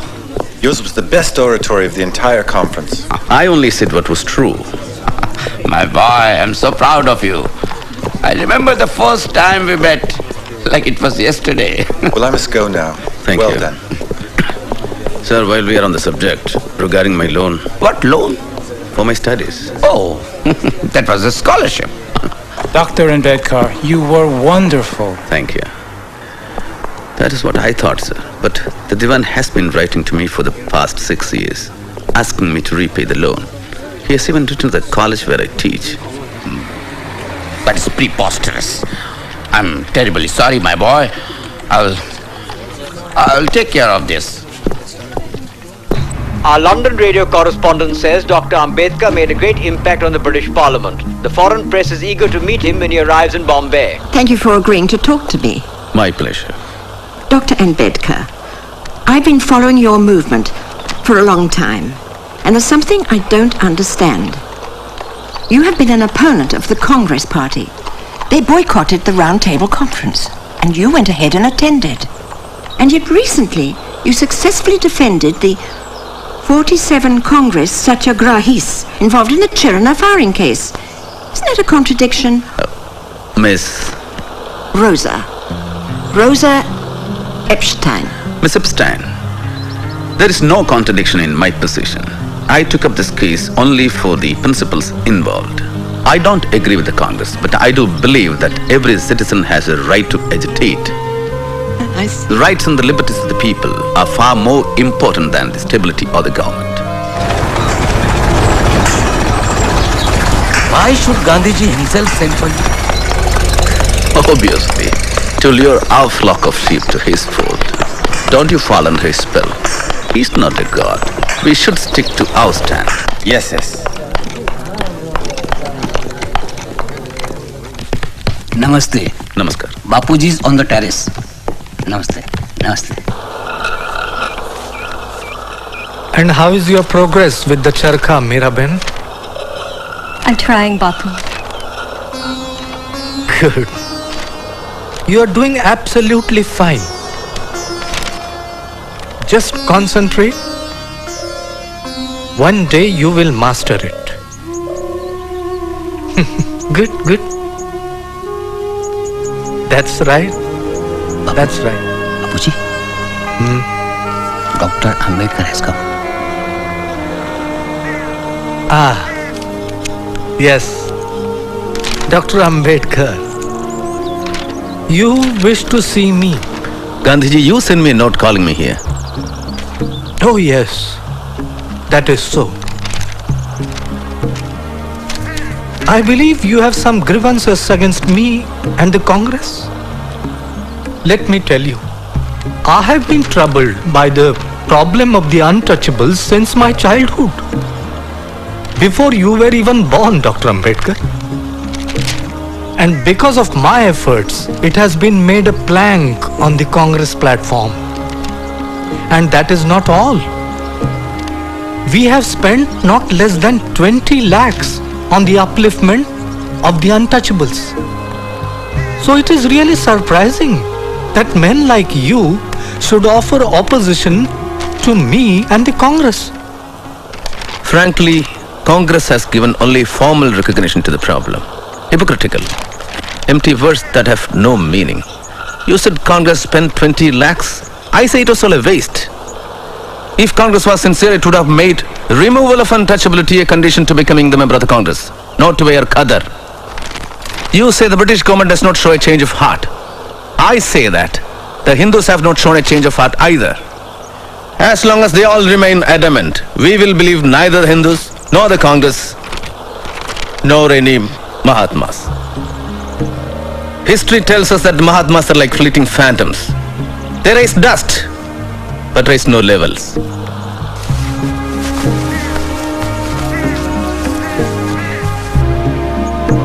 Gandhiji, I have no homeland. But this is your homeland, Dr. Ambedkar. And from the reports that have reached me of your work at the Roundtable Conference, I know that you are a patriot of sterling worth. How can we call this land our home when we are treated worse than cats and dogs? And the injustices inflicted upon us are so enormous that if we should ever be disloyal, the fault will lie with this land and not with us. The congressmen oppose our movement and dub me a traitor, and you call me a patriot. All I know is I have been trying to win elementary human rights for my people without meaning or doing any harm to this land. You can call me a traitor or a patriot. I don't care for either label. So what would you like us to do, Doctor? You have agreed to political safeguards for the Muslims and Sikhs, who are politically and economically much more advanced than the untouchables. The Roundtable Conference has recommended similar political safeguards for the untouchables too. What's your opinion about that? I'm against the political separation of the untouchables from the Hindus. That would be absolutely suicidal. I thank you for your frank opinion. It is good to know where we stand as regards this vital problem. I take leave of you, Gandhiji.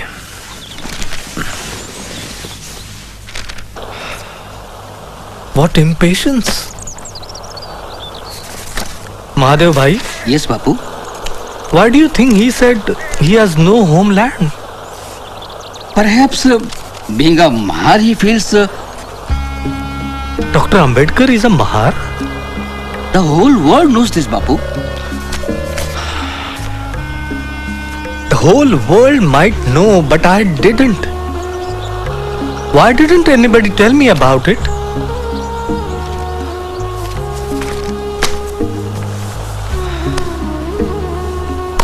I thought he was a progressive Brahmin from Pune. Mr. Gandhi left for London today to attend the Roundtable Conference. He expressed his views to the press that the delegates were not chosen by the nation, but were chosen ones of the British government. Mr. Gandhi's participation does not substantially alter our position. Our first priority is to arm the repressed classes with political power. That is the only way. But Dr. Ambedkar, don't you think that education will change the situation of the untouchables? Have you been speaking to Mr. Gandhi? I am the most educated person amongst us. Still, I am treated as an untouchable in society. What demands are you going to make? We demand a complete partition between ourselves and Hindus. And how do you propose to do that? In the future Constitution of India, the depressed classes should be given a fundamental right declaring untouchability to be illegal and punishable by law. Mr. Gandhi said that the separate electorates will perpetuate the stigma and untouchable will remain untouchable. Let him say that. You cannot untwist a 2,000-year-old test of human mind and turn it in the opposite direction. Oppressors never become saviors, which is why I want political power. Not well-meaning words, not good intentions, and no charity. What support do you have to get from the... Mr. Chairman, I know what is on the minds of the delegates. The question of representation claimed by minority communities. We are reconciled to giving the Muslims and Sikhs special treatment. There are sound historical reasons for that. But as far as the untouchables are concerned, I and Congress strongly resist any special representation to be given to them. Untouchables are a part of Hindu religion and cannot be separated from it. Thank you. Declaration of war against us. Yes. Theme, what happened? He's asked for an adjournment of the minority committee. I hear that he's planning to make a deal with the Muslims. What sort of deal? Congress will accept the Muslims' 14-point demand if the Muslims opposes. I don't understand. But why would he go to such lengths? He's supposed to be a great saint. Surely he can see the justness of your cause. Saint? He is a seasoned politician, my dear. When everything else fails, Gandhi will resort to intrigue.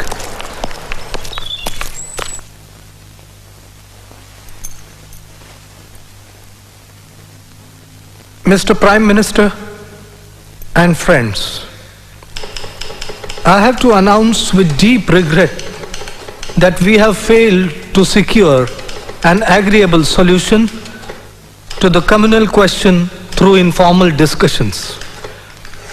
The failure was inherent in the composition of delegates who are nominees of the government and not representatives of the people. As for the Congress, it represents the entire nation, including the untouchables. Mr. Chairman, sir, I have not the slightest doubt that I fully represent the claims of my community. The Mahatma claims the Congress represents the depressed classes more than I do. I can only say that it is one of the many false claims which irresponsible people keep making.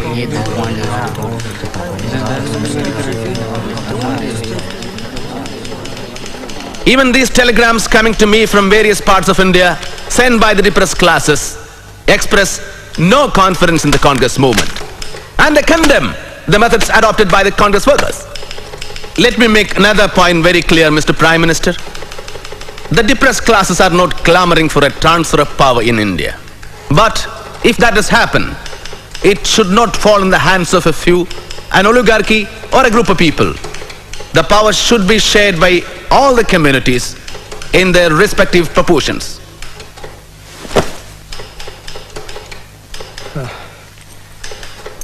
I strongly believe that untouchability is on its last leg and separate electorates will only perpetuate that stigma.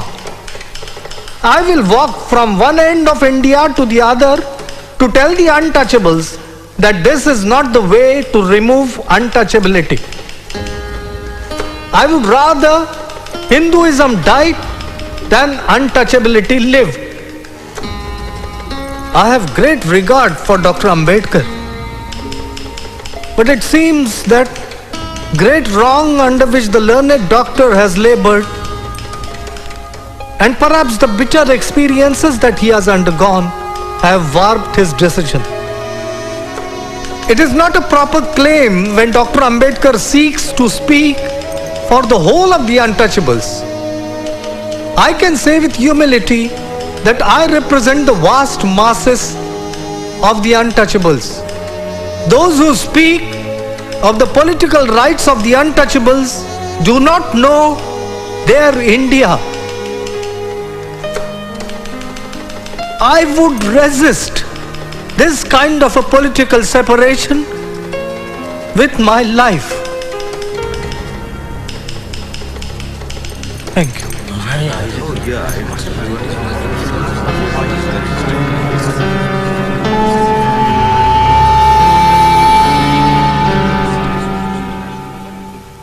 The government will not allow community differences to prevent it from producing a constitution. Therefore, do not allow community difference to be more important than it is. Will you, each of you, every member of this committee, sign a request to me to settle the community question and pledge yourselves to accept my decision? Thank you.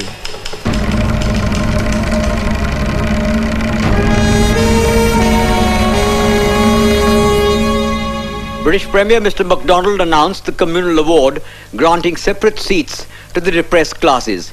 It is feared in some quarters that this award might politically balkanize India.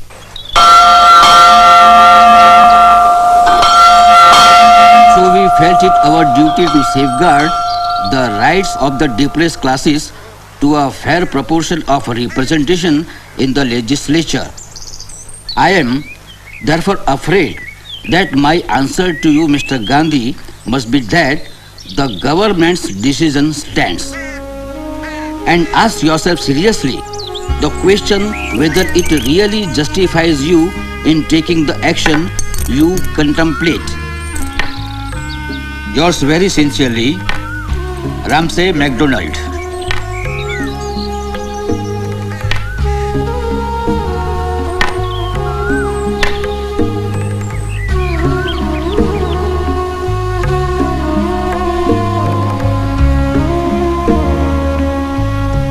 But Gandhiji didn't count on MacDonald granting separate electorates. Muslims and Sikhs and Christians too are given separate electorates. Why doesn't he object to those? Why does he have to take it out on us alone? The Mahatma's ways are unfathomable to us mere mortals. But the Mahatma is not an immortal person, nor is the Congress. Instead of fighting Mahatma, why don't you believe that he is sincere in his pledge to remove untouchability?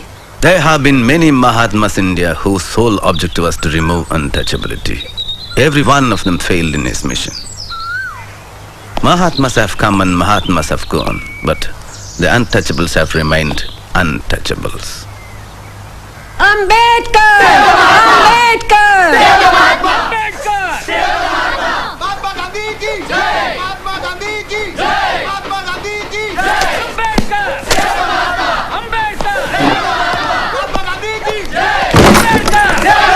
Why don't you leave me in peace? I have work to do. Mahatma Ji is dying and this man wants to live in peace? Why don't you go and meet the Mahatma in Pune? What for? I have said what I wanted to. Now let me work. I have to appear before the court tomorrow for a case. Is earning money more important to you than Gandhiji's life? Madam Perrin and Mr. Thakur, you don't know what you're talking about. Your leaders don't have to worry about their daily bread. But if I don't work, I don't eat, my family starves. Please leave me alone. Dr. Ambedkar, we are receiving cables from the whole world entreating us to save Gandhiji's life. Gandhiji's life must be saved. But why do you corner us?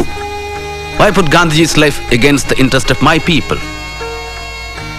Hang me by the nearest lamppost, but I would never betray my people in the name of saving Gandhiji's life.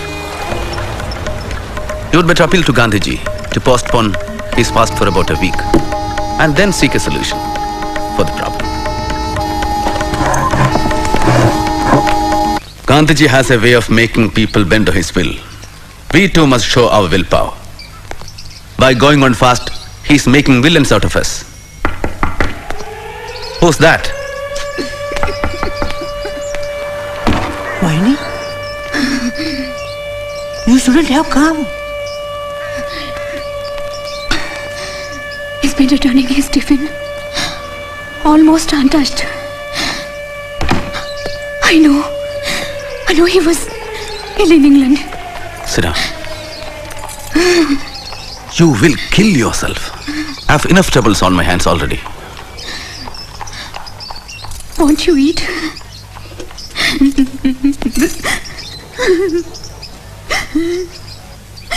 It's almost 12. The fast will begin now.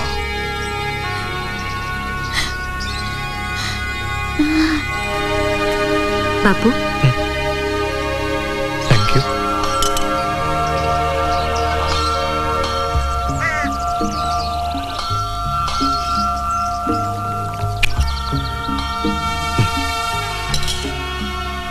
Here we are.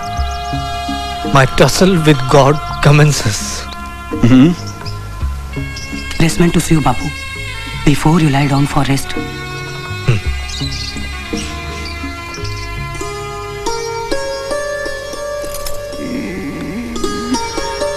Ramu, Thank God you've come. Lie down, lie down, lie down. I'll bring you food. No. Emma, you lie down. I'll bring him food. Lie down. Are you taking medicines regularly? Why do you fight Gandhi, Baba? That's my lot. If I don't wish, I'll be left high and dry.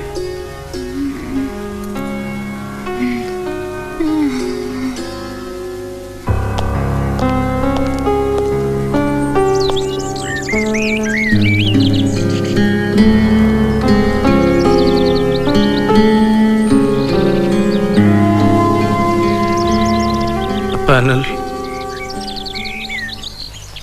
No harm in that. But I would like to meet Dr. Ambedkar first.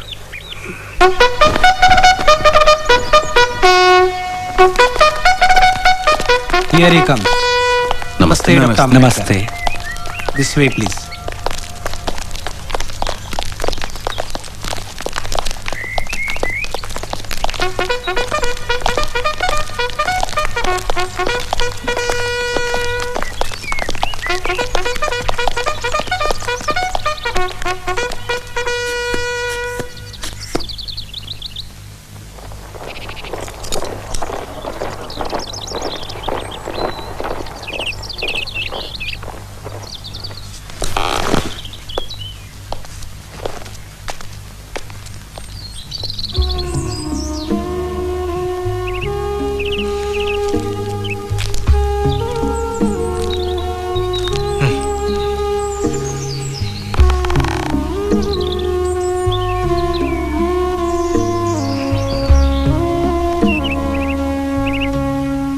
Gandhiji, you have been very unfair to us. That's my lot. What do you suggest? Compensation for giving up separate electorates. I know. The reserved seats. Surely, but the number is negotiable. Let me tell you, Ambedkar, I'm fully with you. You are an untouchable by birth. I consider myself untouchable by adoption.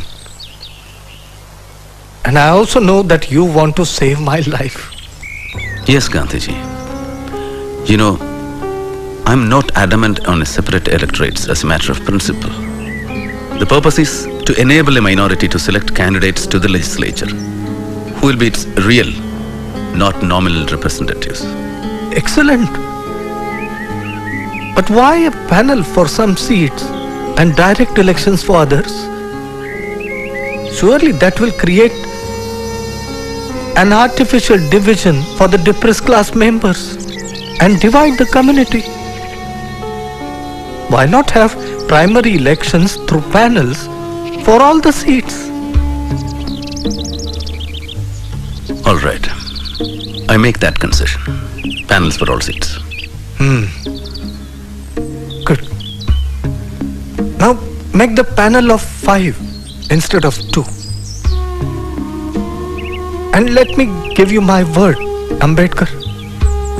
From now on, my entire life will be devoted to the total eradication of untouchability. Now, you may discuss the details with these friends. I have discussed with my colleagues. They won't agree for more than 126 seats in the Provincial Assembly. We are firm on 197 seats.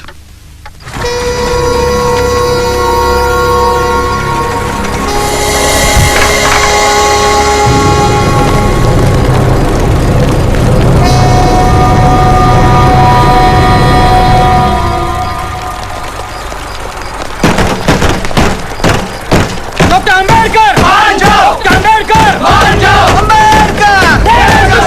देशद्रोही! Ambedkar! देशद्रोही! Ambedkar! Ambedkaransa!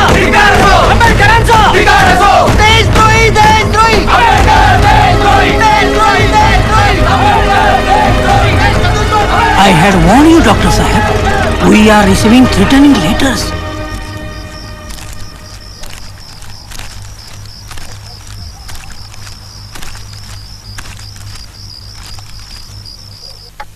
So, we are agreeing for 148 seats and 10% of the Hindu seats in the Central Assembly.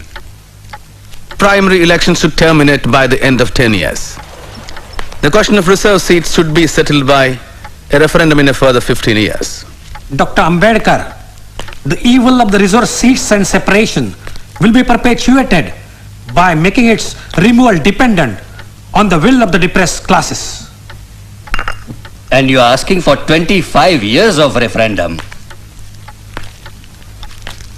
I refuse to believe that untouchability will be no more in the next 20 years or so. Facing the sword of Damocles will surely compel the caste Hindus to change their inhuman attitudes to the untouchables. Dr. Ambedkar, try to understand. Gandhiji is fighting for his life. So what? So what? Oh, sorry. Don't worry. We will ask somebody to clean it. Devdas? How is Bapuji? The doctor says he's sinking. His blood pressure is low. He's dehydrated and getting breathless. Did you hear what Devdas is saying? Dr. Ambedkar, please. Please. No referendum, please.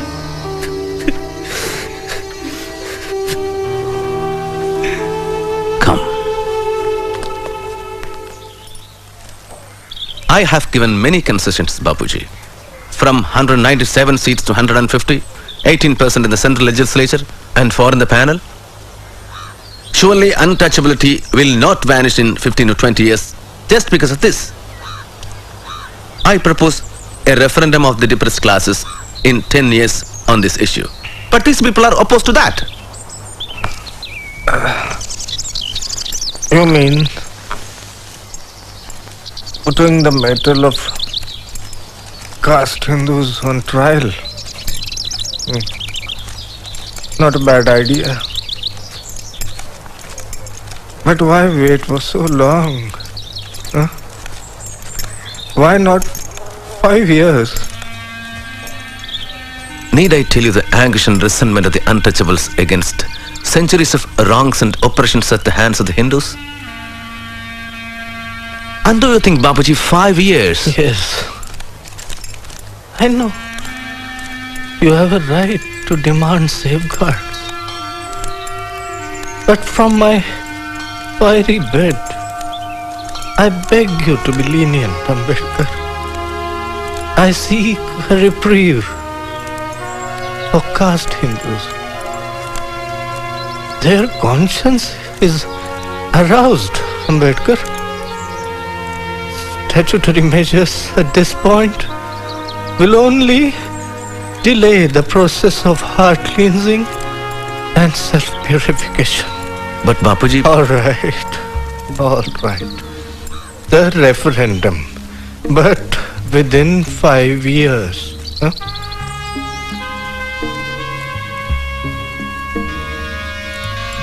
Five years or my life.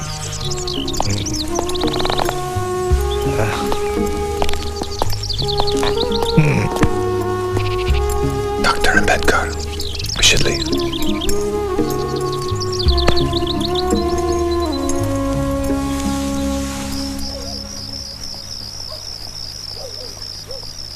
The long-standing confrontation between Mr. Gandhi and Dr. Ambedkar has finally dissolved in the form of the Pune Pact. Dr. Ambedkar has agreed to sign it without the condition of a referendum. He and Pandit Malviya will sign it. This will bring to an end Mr. Gandhi's long fast.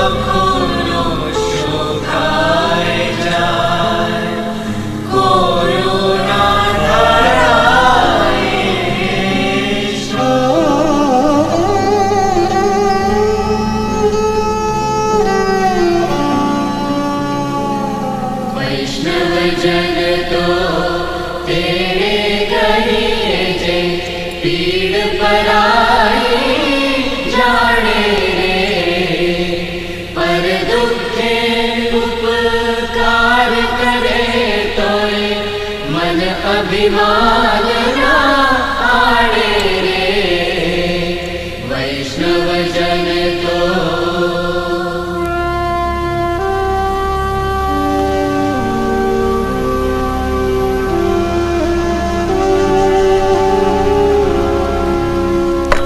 Dr. Ambedkar, once again you have caused a great furore.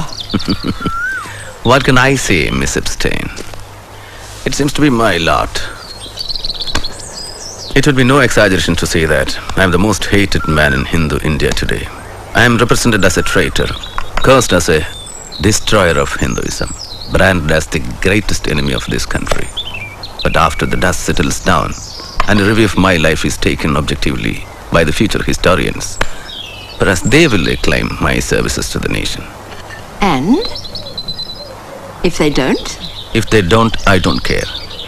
I know the depressed classes have implicit faith in my work.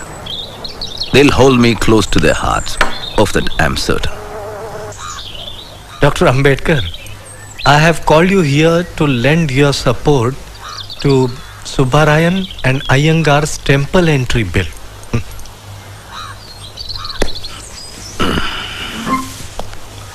If I accept the temple entry bill, but agitate to abolish Chaturvarnan caste system, which side would you take? Suppose I accept Chaturvarna, what will be your interpretation? Brahman, Kshatriya, Vaishya and Shudra. Or in the reverse way, Shudra on the top.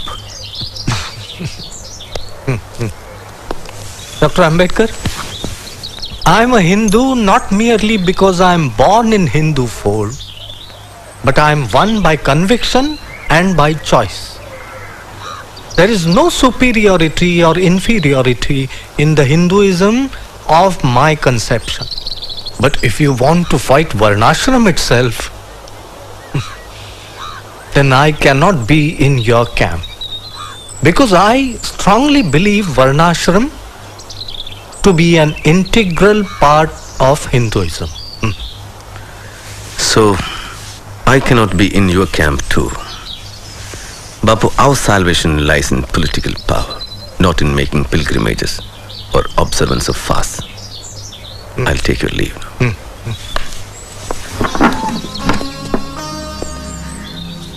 Shall I tell you something?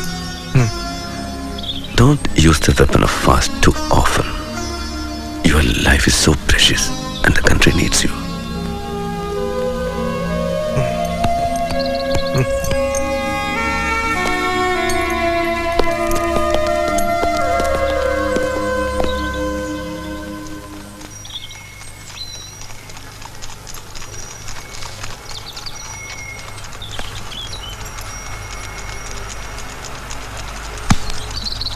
I know you love books. But this is madness. Sahib, you built a house only for your books? Next week, I sail again to London for the Joint Parliamentary Committee.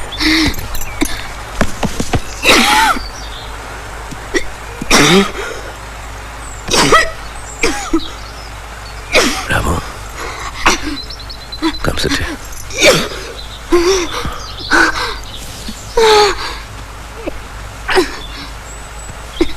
I have a wish, Sahib. Yes, Ramo. Next time I will take you to America for medical treatment. No, It is better.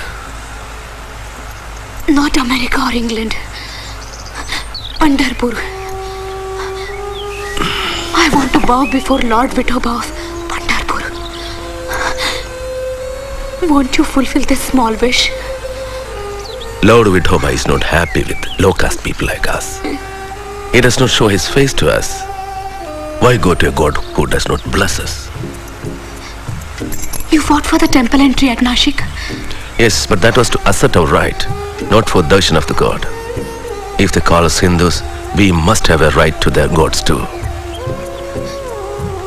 I'll be happy with the darshan from a distance.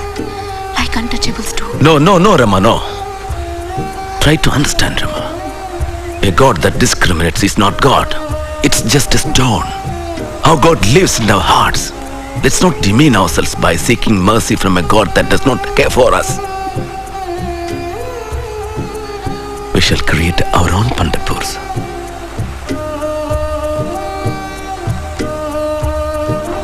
Dear Bhaurav, I am going through difficult times.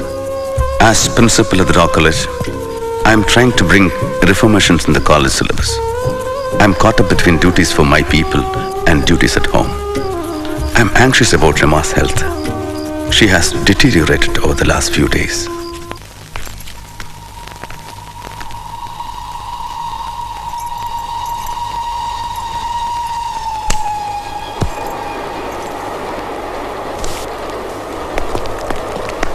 I tried my best.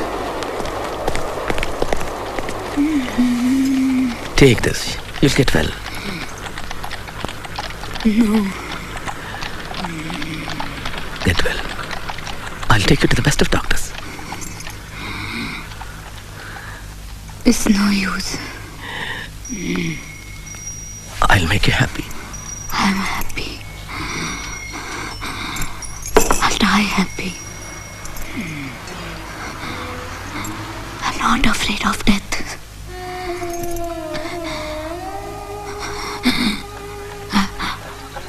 I've seen deaths. My mother, father.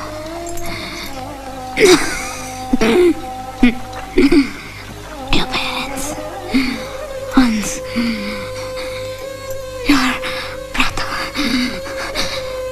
Our 4 children.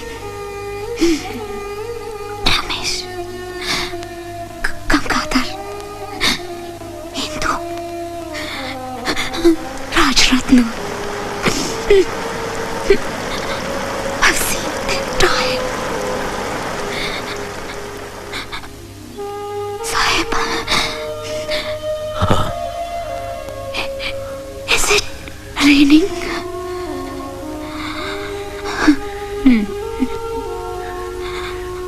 Yes, it's raining.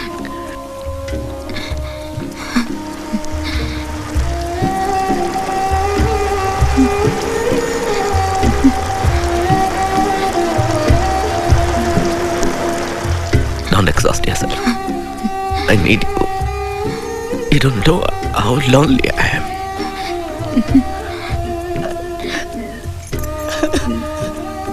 Don't despair.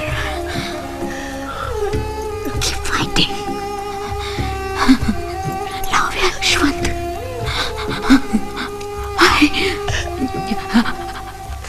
Mother. Rama.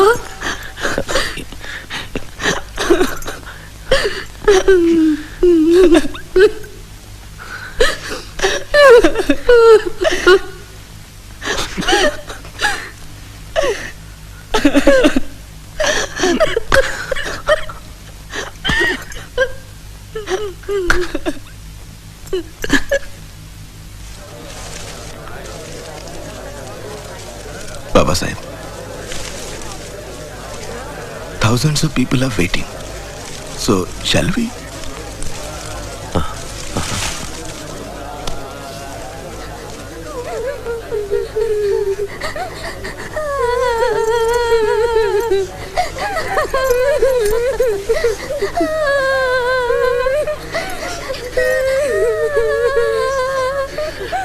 Her last wish was to wear a white sari.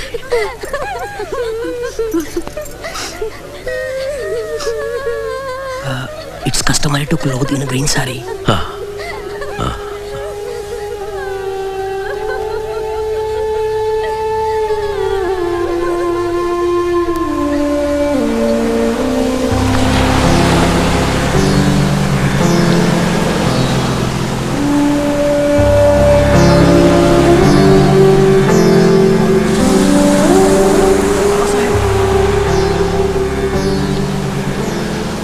Babasaheb, 400 untouchables of Kohinoor village are converting to Islam. Ask them to wait. I'm going to make an important announcement at the Yavla conference.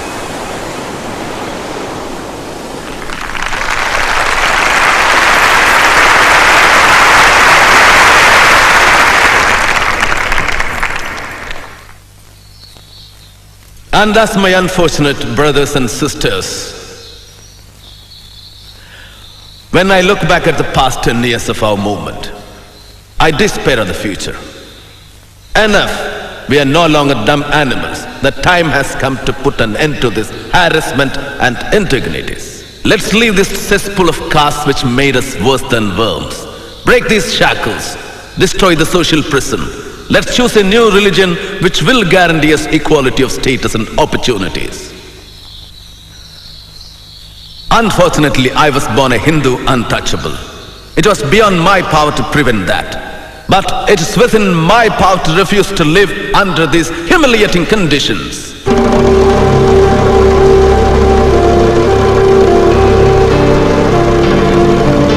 Though I was born a Hindu, I solemnly assure you that I will not die as a Hindu.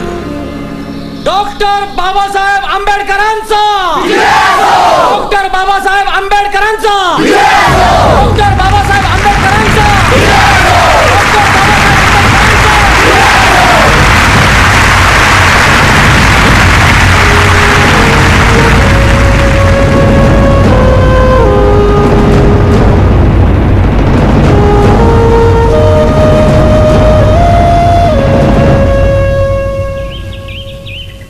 This is an unfortunate decision. But religion is not like a house or a cloak, which can be changed at will. It is a more integral part of one's own self than of one's body. Dr. Ambedkar's bitterness clouds his vision. The millions of illiterate Harijans will not listen to him. Their lives, for good or evil, are involved with caste Hindus. Every known religion would fail if judged by the standards of Dr. Ambedkar.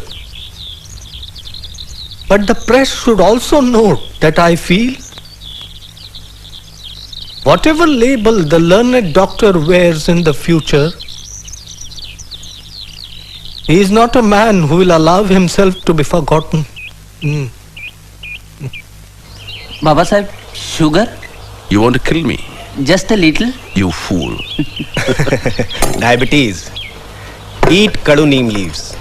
Or better boil them 1/4 and drink every morning. That bitter dose, I have been swallowing it for my entire life. And now you are administering it to us. Doctor, your leaving will be a great blow to Hinduism. A blow? You surprise me, Mr. Pradhan. We unclean untouchables have been the contaminators, the pollutants of you pure Aryans. Won't our leaving cleanse your religion of all impurities? Babasaheb, the exodus will not stop with you. It would be the death of Hindus in the long run. It matters little, Masrekar Maharaj. The history of Hindustan will continue. Not if the Hindus become a minority in our own land. Then let the caste Hindus take a pledge that they will get rid of the evil of untouchability in a prescribed period. Is that so easy? Look at the magnitude of the problem. It would require time. Well, I can wait for 5 years for a change in Hindu hearts. But what guarantee? How am I to be sure?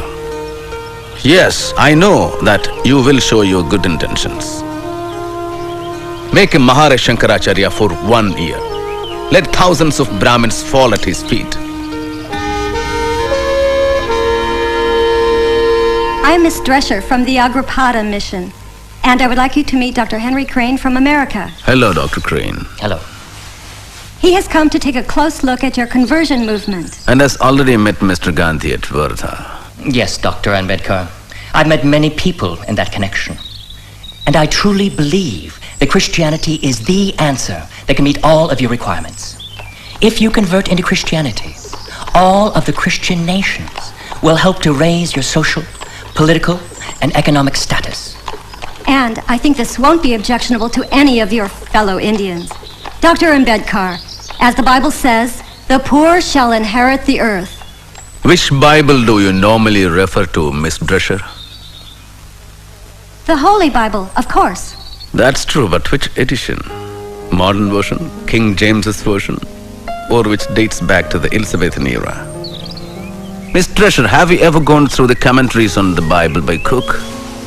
It's a good analytical study on the Bible, and also refers to Life of Jesus by Renwa and Khalil Gibran's Jesus, the Son of Man. It can give you a different perspective of Christianity. Dr. Ambedkar, we would like to invite you to the annual conference of the Methodist Church in Pune. And to the mission too. I'll try. Babasaheb, Muslim India would be honored to welcome you and all untouchables. We promise you that untouchables will have the fullest equality and rights in every sphere: political, social, economical and religious. As you know, Babasaheb, our religion believes in one God, Ekankar, and provides equal treatment to all its followers. It fulfills all the desired requirements regarding the conversion of depressed classes. Here is a telegram from Mammootty Society. Dr. Ambedkar, you and your community is cordially welcome to embrace Buddhism, which is professed in greater part of Asia. We guarantee equal status to all converts. There is no caste distinction amongst us. We are willing to send workers. Please let us know. It seems that Congress and Sardar are bent upon destroying you in these elections. Haven't you read Sardar Patel's statement? Yes. No concessions under the communal awards if we convert. Look, Doctor, I have not come here as your friend. I have come here as an authorized representative of the Hindu Mahasabha. We know your views and your patriotism. We know that you will never convert to Islam or Christianity. Do not take me for granted. I don't need a certificate of patriotism. And I know the culture and history of this country better than many of you. Yes, it is my contention that the conversion to either of these faiths would fundamentally alter the political and cultural equation here. But how does it concern us if we have no stake? Doctor, we shall fight tooth and nail to protect your concessions. Even if you convert to Sikhism, the Hindu Mahasabha will give you a written commitment. How diabolical, you old Brahmin bandicoot.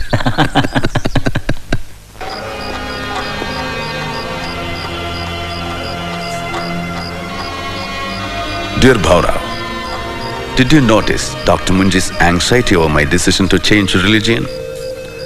Some people asked me what advantage would you gain by changing it. My answer to them is, just as Swaraj is necessary for India, so is change of religion necessary for the untouchables. The underlying motive in both is the desire for freedom. The Congress Committee has reiterated Mahatma Gandhi's principle of non-violence while giving Britain support in the war efforts, but only on the condition of an assurance of complete freedom for India.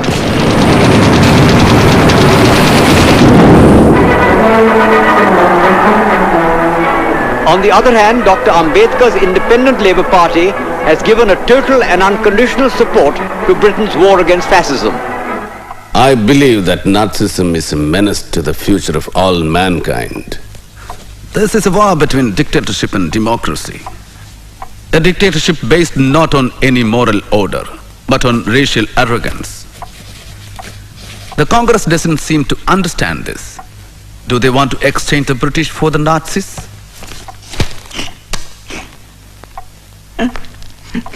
Are you all right, Miss Epstein? As you probably know, I am Jewish, originally from Germany. My family is still there. They have been reported missing. They may be in hiding. I fear for them. I'm so sorry. Dr. Ambedkar today expressed his views that there was nothing wrong in sharing power with the British government. He added that without their support, he would never have been able to solve the labor problems or establish the People's Education Society. Dear Miss Disher, I have some sad news. Fanny is no more. I could not write the criticism on the Bible as promised, but I have dedicated her an equally important book, What Congress and Gandhi Have Done to the Untouchables. And I am glad that she accepted it before she died. No, Babasaheb. In Rag Bhoop, you are not supposed to play the Madhyam. It is Sa Dha Pa Ga Re Sa Re Ga. Now let's try it together. Yes?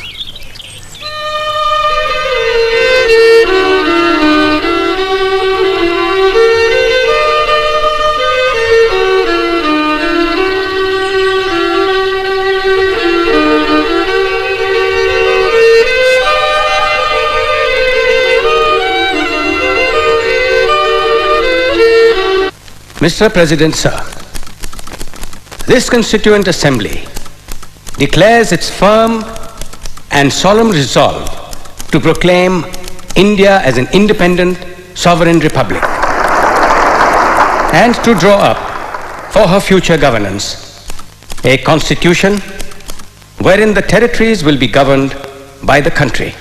In substance, my amendment proposes we postpone passing this resolution to a later stage to enable the Muslim League and the Indian states to participate, if they choose so, in the deliberations of the Assembly. Now, I call upon Dr. Ambedkar to take the floor.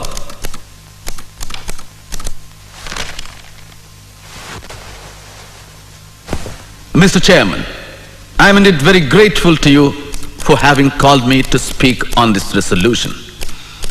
I know today we are divided politically, socially and economically. We are a group of warring camps, and I may even go to the extent of confessing that I am probably one of the leaders of such a camp. But sir, with all this, I am quite convinced that nothing in the world will prevent this country from becoming one. I have no hesitation in saying that, notwithstanding the agitation of the Muslim League for the partition of India, someday enough light will dawn upon them, and they too will begin to think that a united India is better even for them.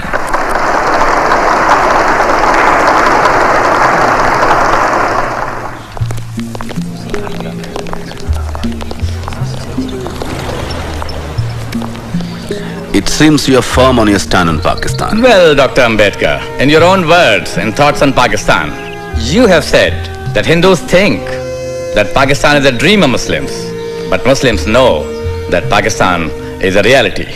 No, Mr. Jinnah. I'm against your two-nation theory. We should fight for the rights of the minorities staying on in this country. Well, that stage seems to have gone. Now Pakistan is going to be a reality.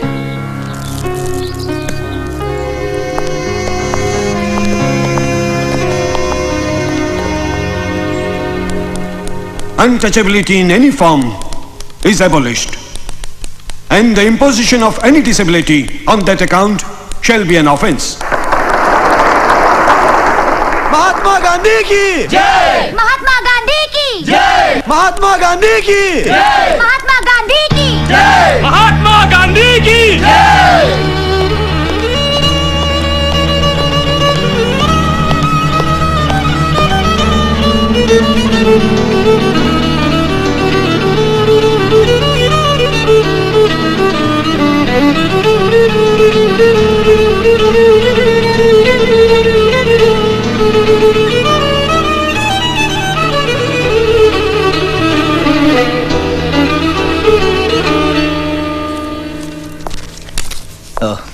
Too many complications, Babasaheb. Diabetes, arthritis, high blood pressure, neuritis. Too many complications. You have to be very careful, Babasaheb. Well, I'll prescribe you some medicines.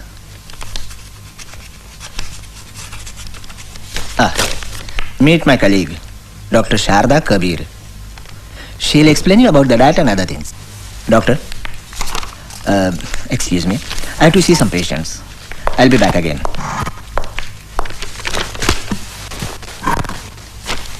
You will have to take insulin injection every day. Besides that, diet and exercise is a must. How is it possible? But you must do it. If you want to live longer. Your people, this country, they need you. If you want, I can come to your home and explain this to your wife. I lost my wife 12 years ago, young lady. Oh, I'm sorry. But there must be somebody at home to look after you. No, I have no one.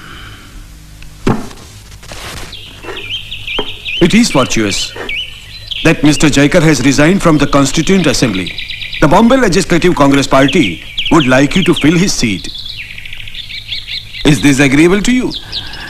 After 2 decades of poisoning the atmosphere against me, the Congress is sending me to the Constituent Assembly. Will your partymen allow me to work in peace? The country is passing through a critical phase, and it needs you. All people, irrespective of political parties, must contribute in building a new India. Mr. Patil, have you consulted Mr. Gandhi? Yes. Bapu has no objection. Jawahar approves of it. And Rajendra Prasad is keen to get you there. How reassuring to know that. Now you realize that it is possible to be a nationalist without being a congressman. Aren't you happy with the list of ministers, Bapu? Namaste ji. Namaste. Who will be in charge of law, Jawahar? And framing of the constitution? For the constitution, we are consulting experts all over the world. All over the world?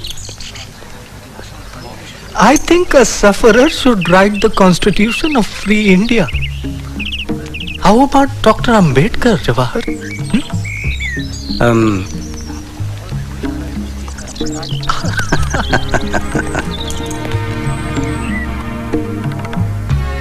Yes.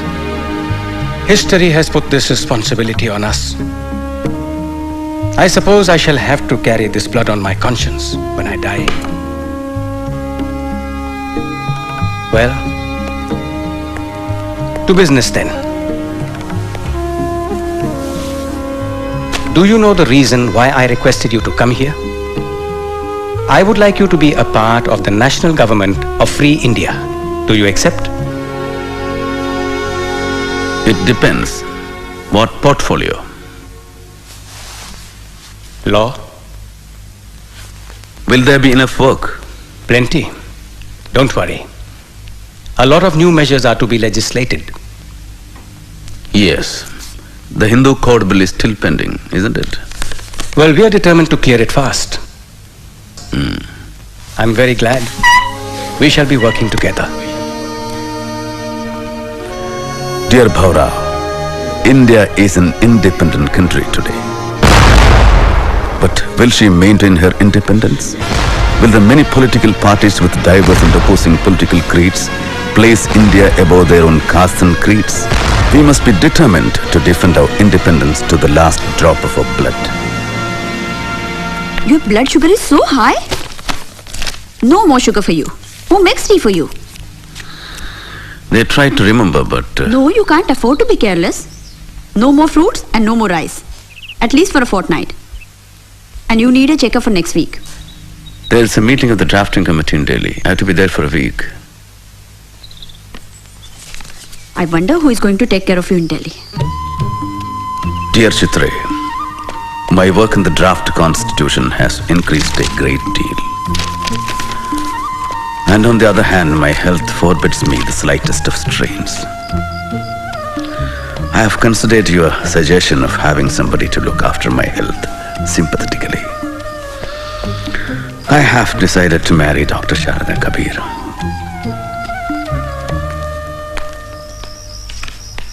Babasaheb. Bapuji was shot dead while he was going for the prayers.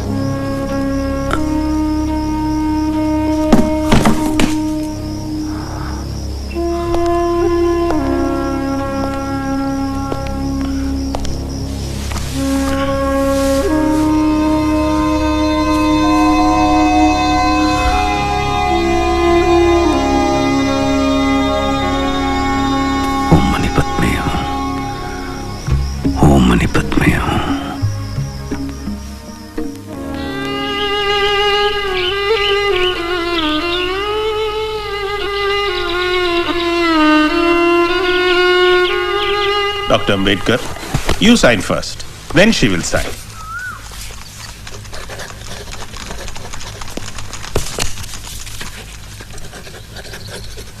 Now I proclaim you as man and wife.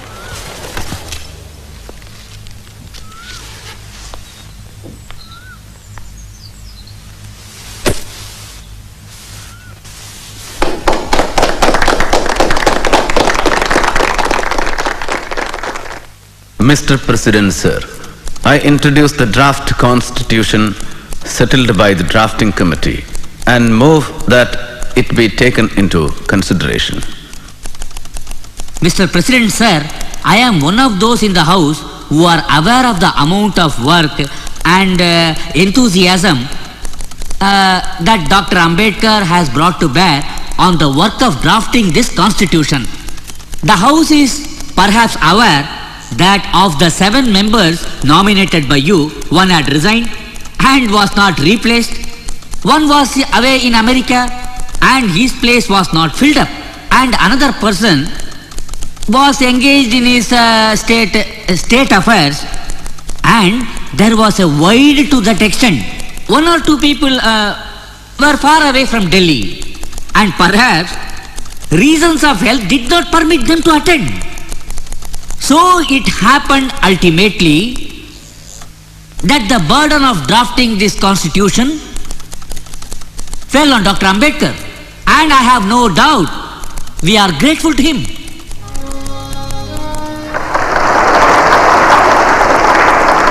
The credit that is given to me does not belong to me. It belongs partly to Sir B.N. Rao, the constitutional advisor to the Constituent Assembly, who prepared a rough draft of the constitution for the consideration of the drafting committee. A part of the credit must go to the members of the drafting committee also.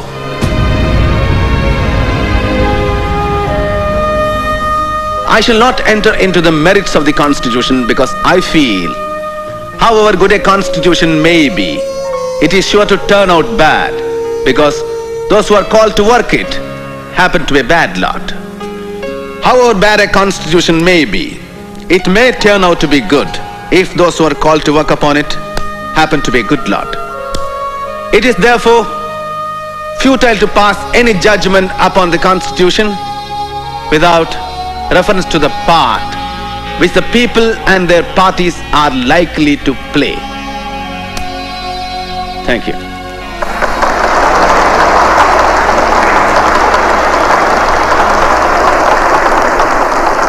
And sitting in this chair and watching the procedures from day to day, I have realized what no one else could have, with what rare zeal and devotion the members of the drafting committee, and especially its chairman, Dr. Ambedkar, irrespective of his indifferent health, have worked. In spite of factual objections, Nehru is strongly in favor of the passage of the controversial Hindu Code Bill that was put forward by Dr. Ambedkar, whose aim it is to improve the woman's lot. He believes the barometer of an enlightened society can be discerned by the status of its women. Murdabad! Murdabad! The Hindu Code Bill is an insult to Hindu Dharma Shastra. It casts aspersions on our hoary traditions and Shastras. What does Dr. Ambedkar know of Hindu Dharma Shastra? Does he know Sanskrit? Has he read Vedas? In a revenge, he is out to destroy the Hindu Dharma Shastra by one blow of this law. Are we going to allow an untouchable to touch our sacred God-given laws? Never! Never! We shall shed blood, an uncouth, unclean, untouchable, defiling the laws set centuries ago by Bhagwan Shri Krishna, Bhagwan Manu, Bhagavad Gita, Vedas and Upanishads.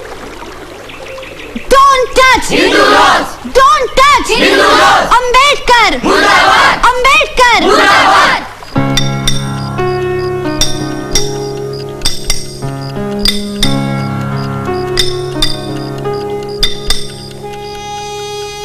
Dear Bhaurao, there is so much opposition to the Hindu Code Bill from all quarters.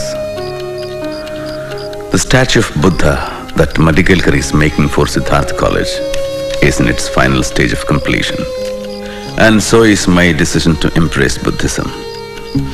I was always impressed by Buddhism since my childhood, as I had read Life of Buddha, a book written by Dada Kiluskar, a well-known writer, also my father's friend, which he gave me as a gift. Buddhism is the only religion that preaches the three principles of prajna, knowledge, karuna, compassion, and samatha, equality. Buddhism is the answer to the exploitation in the world. People today somehow try to relate Buddhism with communism. But communism is based on force and Buddhism is ahimsa. It's a democratic system, which is why I have made up my mind to advise the millions of untouchables to embrace Buddhism.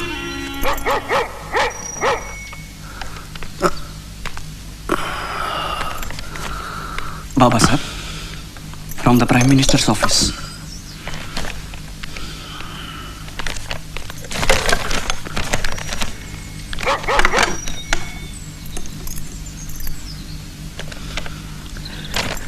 Read it. You know that we have a good deal of opposition to the Hindu Code Bill both inside and outside the House. With the best will in the world, it cannot be passed in this session. I can quite understand your disappointment. Even the marriage and divorce parts of the bill had ultimately to be postponed. Atrocious. Ratu, come and take dictation. For a long time, I have been thinking of resigning my seat from the cabinet. The only thing that held me was the hope that it would be possible to give effect to the Hindu Code Bill. But with its demise, even the marriage and divorce part of it is killed. I see no purpose in me continuing as a member. The Hindu Code Bill was the greatest social reform measure ever undertaken by the legislature in this country. To leave inequality between class and class, sex and sex, as in Hindu society, untouched, and to go on passing legislation on economic reforms is to make a farce of our constitution and to build a palace on a dung heap.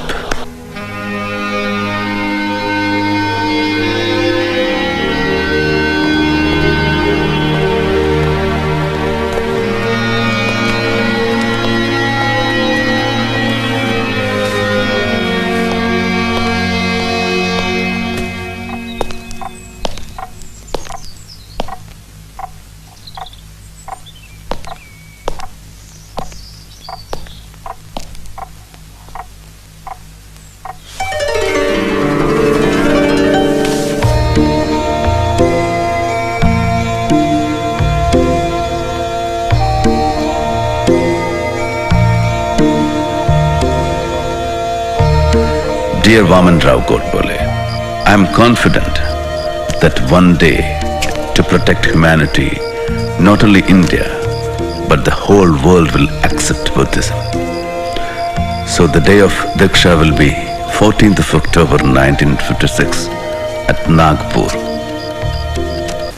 Yes, I had promised Gandhiji that when the time comes, I would choose the least harmful way for the country. And this is the greatest benefit I am conferring on the country by embracing Buddhism. For Buddhism is part and parcel of Indian culture. But won't you lose reservations and benefits meant for untouchables? Are Brahmins prepared to become untouchables in return for these reservations? Why are you quitting Hinduism? Why don't you ask your fathers and forefathers that question? Our efforts are to gain basic human rights and regain our self-respect. But why Buddhism? Because Buddha's religion is based on morality and ethics and has no caste. Because the social gospel of Hinduism is inequality, whereas Buddhism is all for equality. Because Buddha's teachings are modern, rational, and ever contemporary, there is no dogma. He makes you think and live by reason. Except Buddha, All founders of religions claimed for themselves the role of savior. Buddha was satisfied with being simply a guide.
Babasaheb Ambedkar करे पुकार, करो स्वीकार। Babasaheb Ambedkar करे पुकार, करो स्वीकार।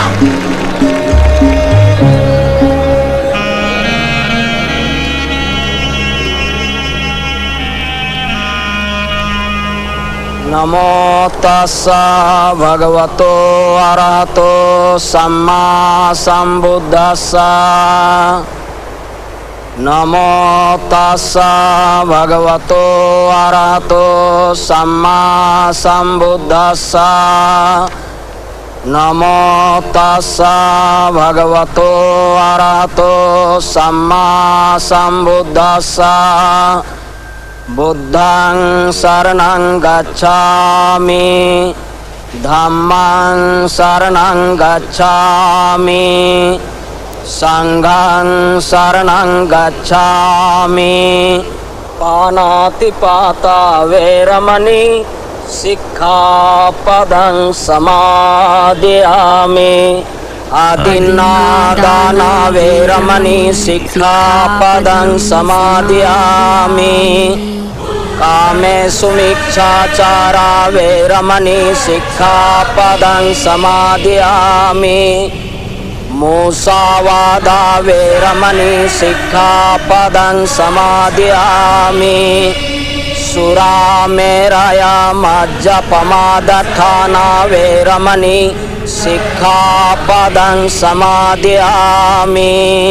साधु साधु साधु।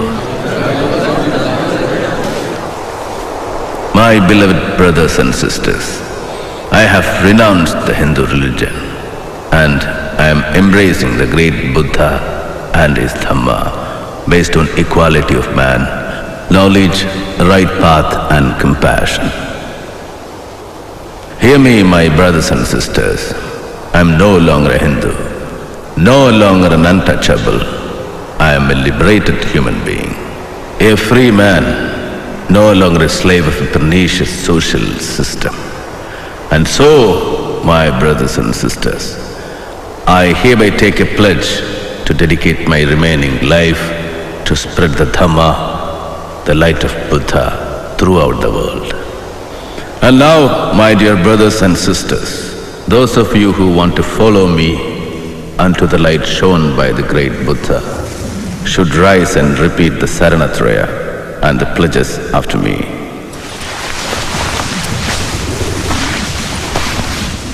I will follow the 10 precepts laid down by Lord Buddha.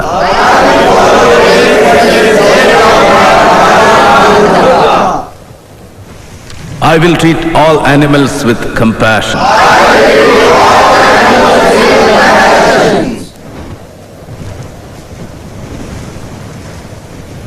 I will consider all men as equal human beings.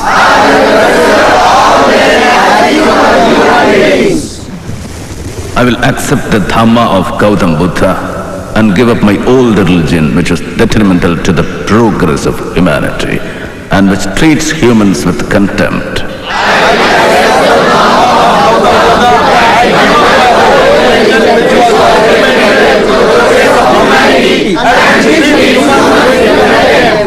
With this, I am being born anew. I shall no more pray to Hindu gods, nor shall I follow the Hindu rituals.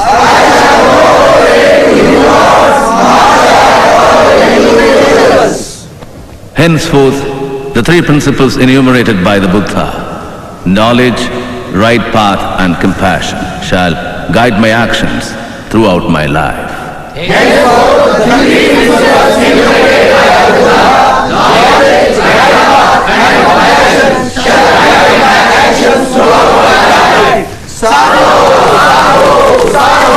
Buddham saranam gacchami,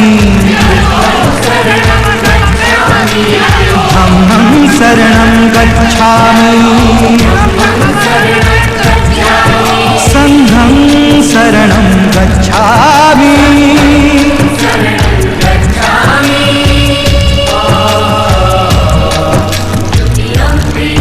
Buddham saranam gacchami, dhammam saranam gacchami, sangham saranam gacchami.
Adnadana vermani sikhapadam samadhiyami. Kamesu nichachara vermani sikhapadam samadhiyami. Buddham saranam gacchami, dhammam saranam gacchami, sangham saranam gacchami. Musavada vermani, musavada vermani, sikhapadam samadhiyami. Musavada vermani, sikhapadam samadhiyami.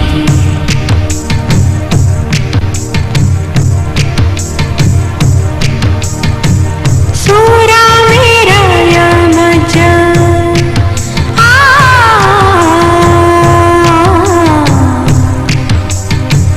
Sura mera yamaja,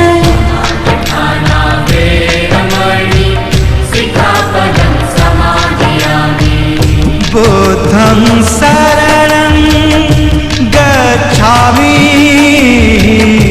dhammam saranam gacchami, sangham saranam gacchami.